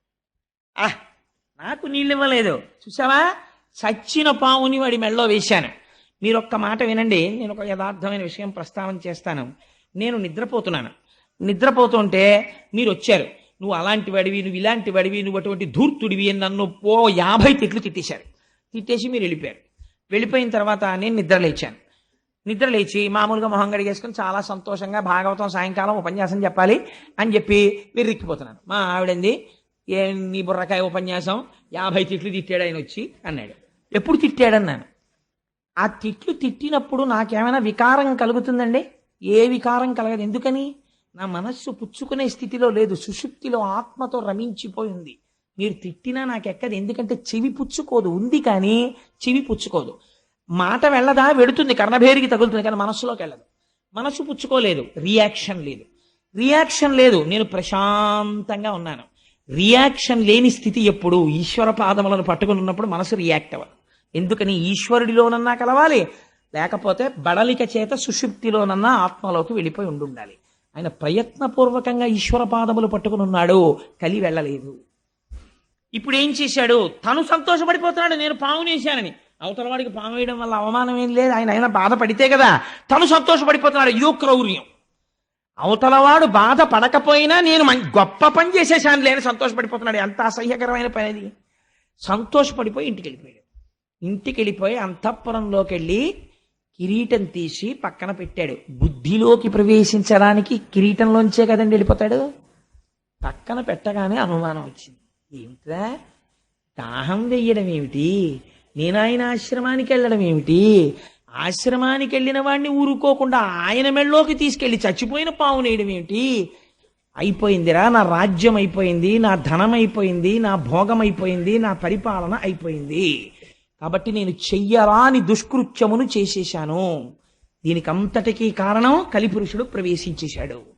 ఎంత తప్పు చేశాను అని పశ్చాత్తాపడిపోయాడు. అంటే ఆయన సహజ స్థితి అది కాదు, భ్రష్టుడైపోయాడు కలిపురుషుడి వలన. ఇప్పుడు ఇదెవరికి తెలిసింది? ఆయన చేత ప్రతిస్పందన తేలేకపోయాడు. కానీ ఇది మునికుమారులు చూశారు, చిన్న చిన్న పిల్లలు. వాళ్ళు చూసి పరిగెత్తుకుంటూ వెళ్ళారు. ఎవరి దగ్గరికి వెళ్ళారు? ఆ కౌశికీ నది ఒడ్డున ఆడుకుంటున్నాడు శమీక మహర్షి యొక్క కుమారుడు శృంగి. ఆ పిల్లవాడి దగ్గరికి వెళ్ళాడు. వాడు మహాతపస్వి. వాడి దగ్గరికి వెళ్ళి, ఉరే మీ నాన్నగారు తపస్సు చేసుకుని సమాధిలో ఉండగా ఒక రాజు వచ్చి, ఆ రాజు ఎవరో ఆ పిల్లలకి తెలియదు, అది గమ్మత్తు, ఆయన పేరు తెలియదు వాళ్ళకి. ఒక రాజు వచ్చి ఏదో మాట్లాడాడు, మీ తండ్రి పలకలేదు. కోపంతో చచ్చిపోయిన పావుని ధనస్సుతో ఎత్తి మీ నాన్నగారి మెడలో వేసి వెళ్ళిపోయాడు. వెంటనే ఆయన అన్నాడు, మీరు రాజు అంటున్నారు కదా, రాజు క్షేమంగా రాజ్యమును దేని వలన పరిపాలించగలిగాడు? నా తండ్రి వంటి తపస్వి ఇక్కడ ఉండడం వల్ల రాజు పరిపాలించగలిగాడు. ఒక యజమాని బయట పారేసినటువంటి ఎంగిలి మెతుకులు తిని బలిసినటువంటి కాకి యజమాని తల మీద తంతే ఎంత అకృత్యమో, ఇంటి బయట కూర్చోవలసిన కుక్క యజమాని నివేదనకి సిద్ధం చేసిన ప్రసాదాన్ని ఇంట్లో కలియబడి తింటే ఎంత అపచారమో, బయట ఎక్కడో నిలబడి దానం అడగకుండా, ధర్మం అడగకుండా, ఒకటి అడగకుండా జింక చర్మం కట్టుకుని సమాధిమగ్నుడైన నా తండ్రి మెడలో పాము వేశాడా, మృత సర్పాన్ని వేశాడా అని వెంటనే కౌశికీ నది జలాల్ని చేత్తో పట్టుకున్నాడు. ఓడక వింటి కోపున మృతోరగమున్ కొని తెచ్చి మారుమాటాడకయున్న మజ్జనకు అంశతలంబున పెట్టి దుర్మత క్రీడ చెరించు రాజు హరకేశువులడ్డిననైనా చచ్చుపోనేటి కేడవనాడు ఫణీంద్రు విషానల హేతి సమ్మతిన్. అంతే, శాపం ఇచ్చేశాడు. ఆ నీళ్లు పట్టుకుని ఒక్క మాట అన్నాడంతే. ఓడక వింటి కోపున మృతోరగమున్ కొని తెచ్చి, చేతిలో ఉంది కదా ధనస్సు అని చెప్పి చెయ్యకూడని పని చేశాడు. ఎంత మాట అన్నాడో చూడండి. దేనికి ధనస్సు చేతిలో? అమాయకులైన ప్రజల్ని రక్షించడానికి చేతపట్టాడు. కానీ ఇవాళ చేతపట్టిన ధనస్సుతో అకృత్యాన్ని చేశాడు. ఓడక వింటి కోపున మృతోరగమున్ కొని తెచ్చి మారుమాటాడకయున్న మజ్జనకు అంశతలంబున పెట్టి, కనీసం ఎదురు తిరిగి ఒక మాట మాట్లాడలేదే అవమానించాడనడానికి. సమాధిమగ్నుడైన మా తండ్రి యొక్క కంఠసీమనందు స్మృత సర్పాన్ని వేశాడా? అటువంటి రాజు ఎవడైనా ఉండి ఉండవచ్చుగాక, హరకేశవులడ్డిననైనా వాడు ఈశ్వరుడే అడ్డని, శ్రీ మహావిష్ణువే అడ్డని చచ్చుబో 7వ నాడు, 7వ నాటికి చచ్చూరుకుంటాడంతే అని. ఎలా చచ్చిపోతాడు? పైగా తక్షక ఫణీంద్ర విషానల హితి సంహతిన్, తక్షకుడనేటటువంటి ఒక మహాసర్పము యొక్క కాటు వలన మరణించుగాక అని ఆ నీళ్లు విడిచిపెట్టేసి తిరిగి ఆశ్రమానికి వచ్చేశాడు. తిరిగి వాళ్ళ నాతో కొద్దిగా సహకరించండి, శుకమహర్షిని ప్రవేశపెట్టి పూర్తి చేద్దాం. మహోత్కృష్టమైనటువంటి స్థితి. ఇవాళ శుకమహర్షి వస్తే మన జీవితం ధన్యమైపోతుంది. నేను శుకుల్ని ప్రవేశపెట్టాలని ప్రయత్నం చేస్తున్నాను. ఆశ్రమానికి వచ్చి ఏడుస్తున్నాడు తండ్రి ముందు పడి. తండ్రికి బాహ్యస్మృతి వచ్చింది. అడిగాడు, ఎక్కువ సమయం తీసుకోనమ్మా, ఒక్క 10 నిమిషాలు, సాధ్యమైనంత సంక్షిప్తంగా చెప్పే ప్రయత్నం చేస్తాను. ఆయన అన్నాడు, ఎందుకు ఏడుస్తున్నావు అన్నాడు. అంటే, తండ్రి మీ కంఠమునందు మృత సర్పం ఉన్నది అన్నాడు. తీసి కింద పరేశాడు శమీకుడు. ఎవరు వేశారన్నాడు. నాకు తెలియదు, ఎవరో రాజు వేశాడు.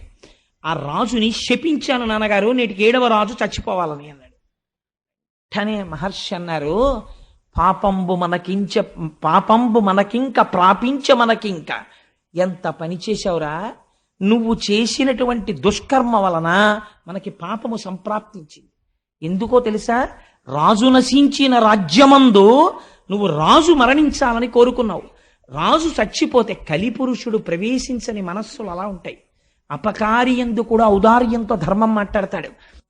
మనకింక రాజు నశించిన రాజ్యమందు బలవంతుడగువాడు బలహీనుడగువాని పశు దార హయ సువర్ణాదులను అపహరించు. రాజు అంటే విష్ణు అంశ. విష్ణువు యొక్క అంశతో రాజు పరిపాలిస్తూ ఉంటాడు. నువ్వు రాజుని తొందరగా శపించేశావు. పరీక్షిత్తు వెళ్ళిపోతే ఇంకా మళ్ళీ మనకు అటువంటి పరిపాలకుడు ఎక్కడొస్తాడు? రాజు నశించిపోతే ఏమవుతుందో తెలుసా? బలహీనుడైనటువంటి వాణ్ణి బలవంతుడైనటువంటి వాడు వచ్చి మొత్తి ఏమెత్తుకుపోతాడో తెలుసా? వాడి పశువుల్ని ఎత్తుకుపోతాడు. దారా, ఆఖరికి ఇది యుక్తాయుక్తమా అని చూడకుండా వాడి భార్యని కూడా ఎత్తుకుపోతాడు. హయా, గుర్రాలను ఎత్తుకుపోతాడు. సువర్ణ, ఎత్తుకుపోవట్లేదండి. కారు పార్క్ చేస్తే ఎత్తుకుపోతారు, స్కూటర్ పార్క్ చేస్తే ఎత్తుకుపోతారు. కారు పార్కింగ్ ప్లేస్లో మీరు కారు పెట్టి అపార్ట్మెంట్లో పడుకుంటే టేప్ రికార్డర్ ఎత్తుకుపోతారు. హయం అంటే నాకు గుర్రాలు లేవు కదండి, కలిపురుషుడు రావనక్కర్లేదు. గుర్రాలంటే కారులే, వాహనం కదా. అందుకని హయ సువర్ణాదులను అపహరించు. బంగారం అనేటటువంటిది ప్రాణం మీదకి తెచ్చేస్తుంది. ఎక్కడ వరకు ఎందుకండి? ఒక పిచ్చి తల్లి బ్యాంక్ ఎంప్లాయీ ఒంటి మీద బంగారు నగలు వేసుకుని వెళ్ళడం ఆవిడ సంతోషం అంతే. ధర్మబద్ధంగా ఆర్జించుకున్నటువంటి 4 నగలు వేసుకుని బ్యాంకుకి వెళ్ళేది ఆవిడ. నేను ఆ మధ్య చదివాను ఇక్కడ రాజమండ్రి దగ్గరలో, ఒంటి మీద బంగారు నగల కోసమని ఒక పండగ నాడు ఆవిడ తల పట్టుకుని ఆటో రాడ్లకేసి కొట్టి చంపేసి నగలెత్తుకుపోయి శవాన్ని తీసుకెళ్లి కాలవలో పారేశారు. కలిపురుషుడు ఉన్నాడు బంగారమనందు. చంపేలా మూలఘాతి, నాశనం. వ్యాసుడు అబద్ధాలు చెప్పవలసిన అవసరం వ్యాసుడికి ఏముందండి? దాన్ని ఆంధ్రీకరించవలసిన అవసరం పోతన గారికి ఎక్కడుంది? మీకు అధర్మం, కలిపురుష లక్షణం స్పష్టంగా కనపడుతుంటుంది.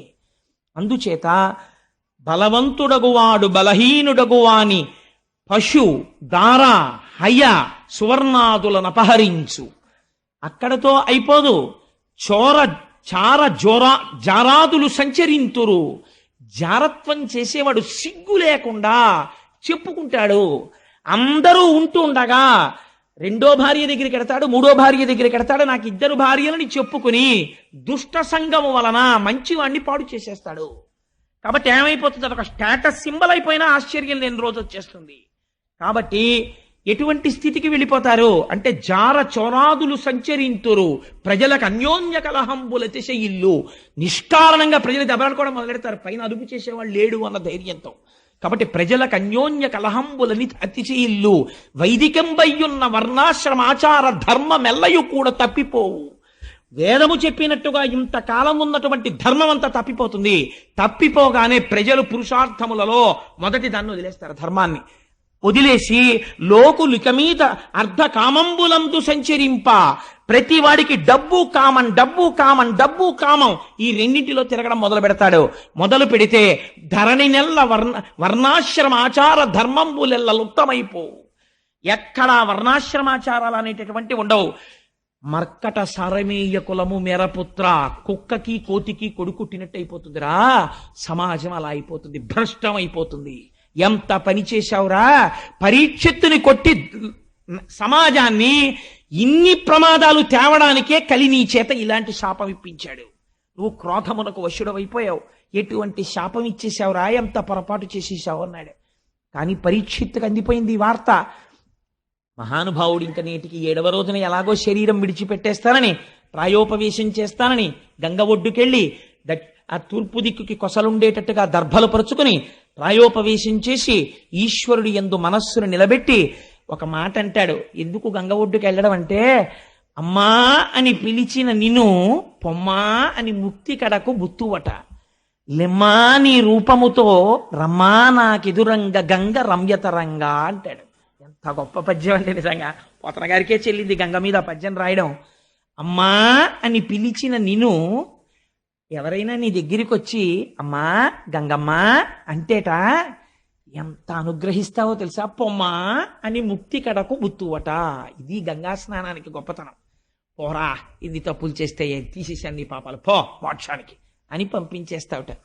అమ్మా నాకు టైం అయిపోయిందమ్మా, శాపం పొందేశాను, లెమ్మా నీ రూపముతో, అమ్మా ఒక్కసారి నాకు దర్శనం ఇవ్వా, లెమ్మా నీ రూపముతో, రమ్మా నాకెదురంగ గంగ రమ్యతరంగా, ఈ తరంగములతో వచ్చి నీలో నన్ను కలిపేసుకోమ్మా అని గంగ ఒడ్డున ప్రాయోపవేశం చేశాడు.